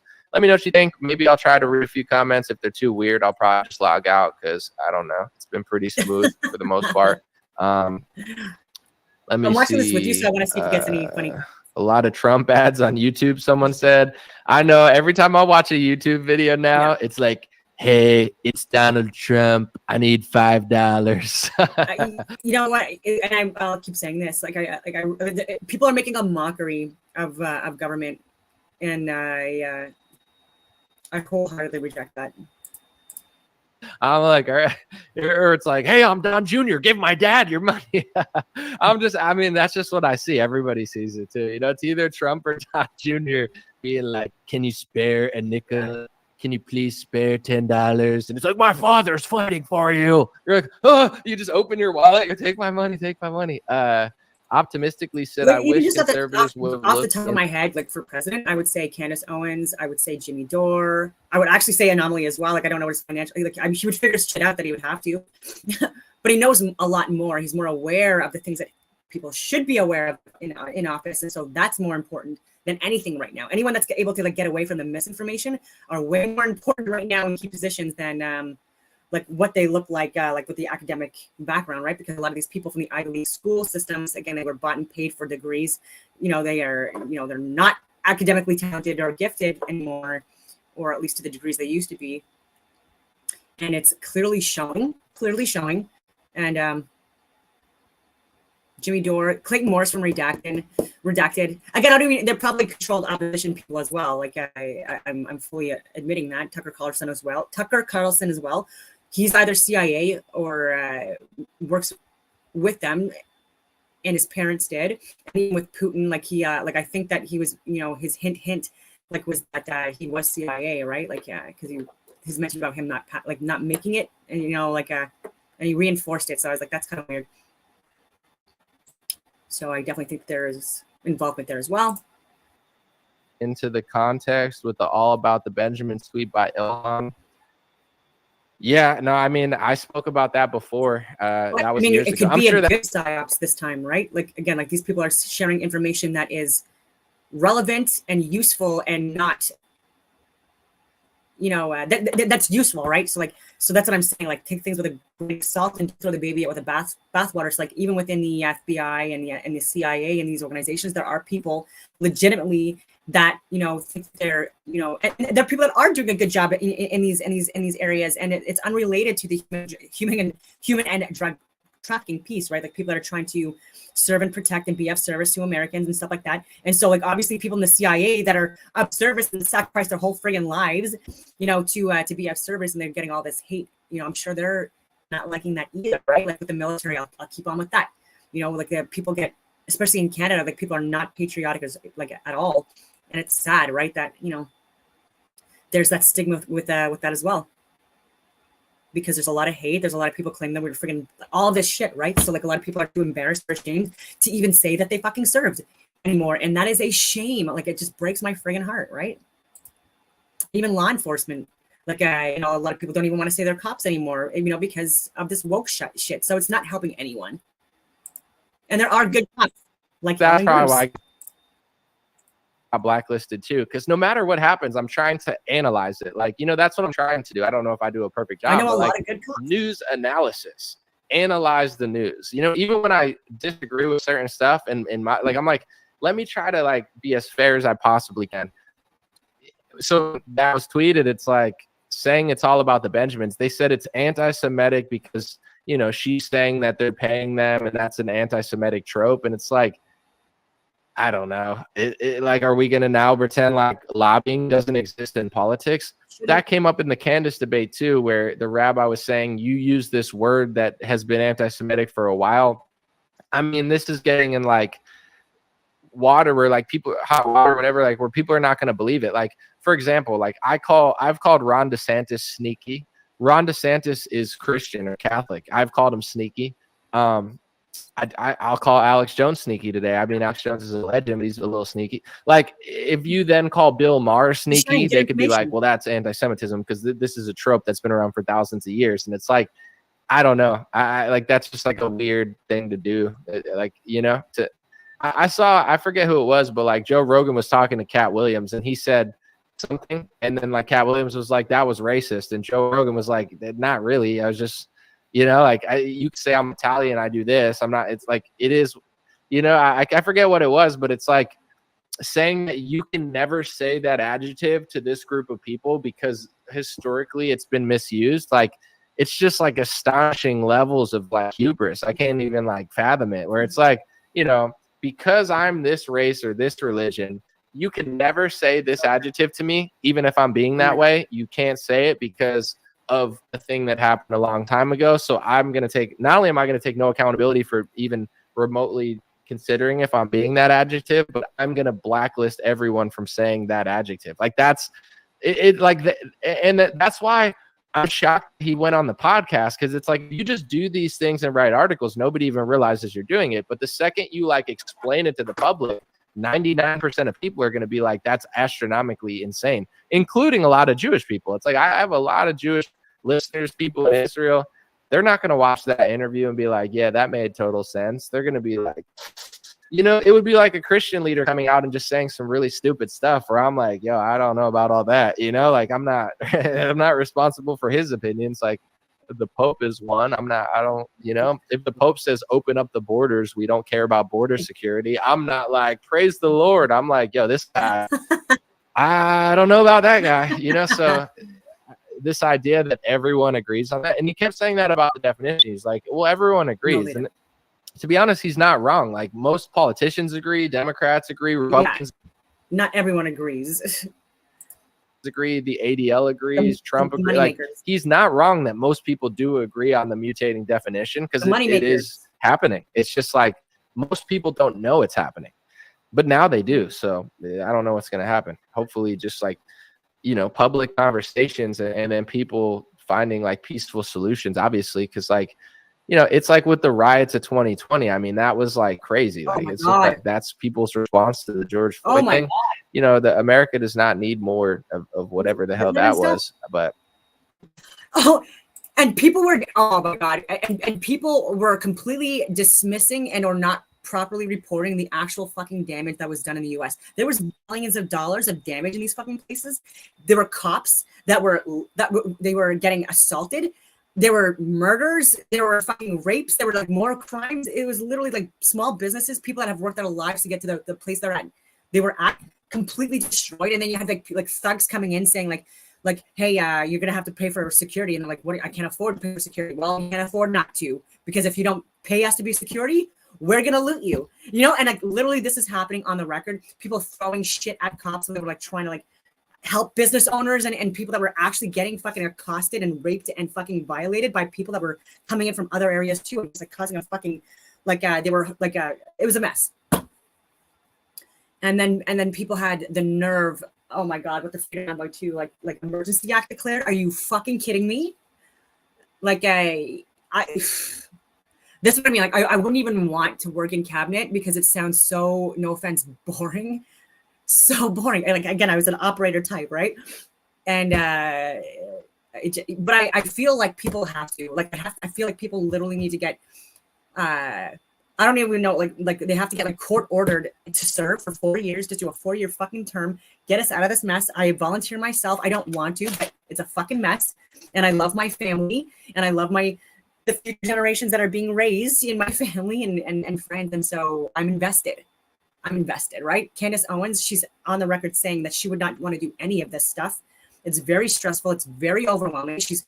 She has a husband that can like provide for her and all this stuff. She doesn't need to do this, but she's literally saying it's for her children's future. Like literally, like she's saying this shit because like she's literally one of the only fucking people out there that's actually sharing the truth. And so she's even saying, bring it. It's like, even if I die, she's like, what like I wouldn't be a good role model for my kids if I wasn't practicing what I preach. And she's like, yeah, like she's fully aware of like what can happen to her. And that's what I mean. Like she has more bravery and courage than like so many friggin' men I know that are even like special forces. And I'm not slamming on them, right? Because I also know guys that have like 12 fucking deployments and they're of service and amazing people, but they're just unfortunately on the wrong side of humanity and history, and they're not even trying, right? They're the people that are like just going with the flow, and that's causing people to die. Got vaccinated, deploying into places they should have no fucking business being right now, assisting with like exchange of the funds to like places we shouldn't be giving funds to, places we shouldn't be financing. They're going like door to door against people that are trying to speak out like about the vaccine injuries. Like, don't do that. Don't do that anymore. Cops are doing that, please. Okay. That's what's making you lose credibility and respect. What your actions like that, right? Okay. What you should be doing is taking a look at the information that we're sharing and then actually investigating it, reporting it to your chain of command, your higher, no matter what you look like for, like, do your fucking job that way and don't harass people because there's no reason to be based on subjective reality. Like, you know, and then people are like, oh, what's the big deal? What's the big deal? Are you crazy? How would you feel if you were, again, in the middle of the fucking night as a single female or someone you love and care that's a single female to have cops show up in the middle of the fucking night? Okay, over subjective reality, you know, and like false allegations, bogus, you know, bullshit. You know, maybe they didn't like a post you fucking shared. And, you know, how, like, just that in itself, you know, is, people could say it's nothing, but unless you've gone through it, then maybe shut the fuck up.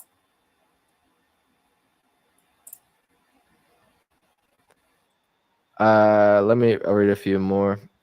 Someone said you cannot be paid 500 million and have free speech. I don't know what you're referring to. Someone said Cat Williams is uncancelable. Definitely seems that way. All right, let's keep it smooth. I don't know. I'm not trying to hang around too long. I got my point across. I guess someone said like Joel Osteen. Oh, Joel Osteen. That's another one. Oh my God. Anyway, a lot on the go. My videos, I'm at hour 10 million. And so I will leave it at that on that note.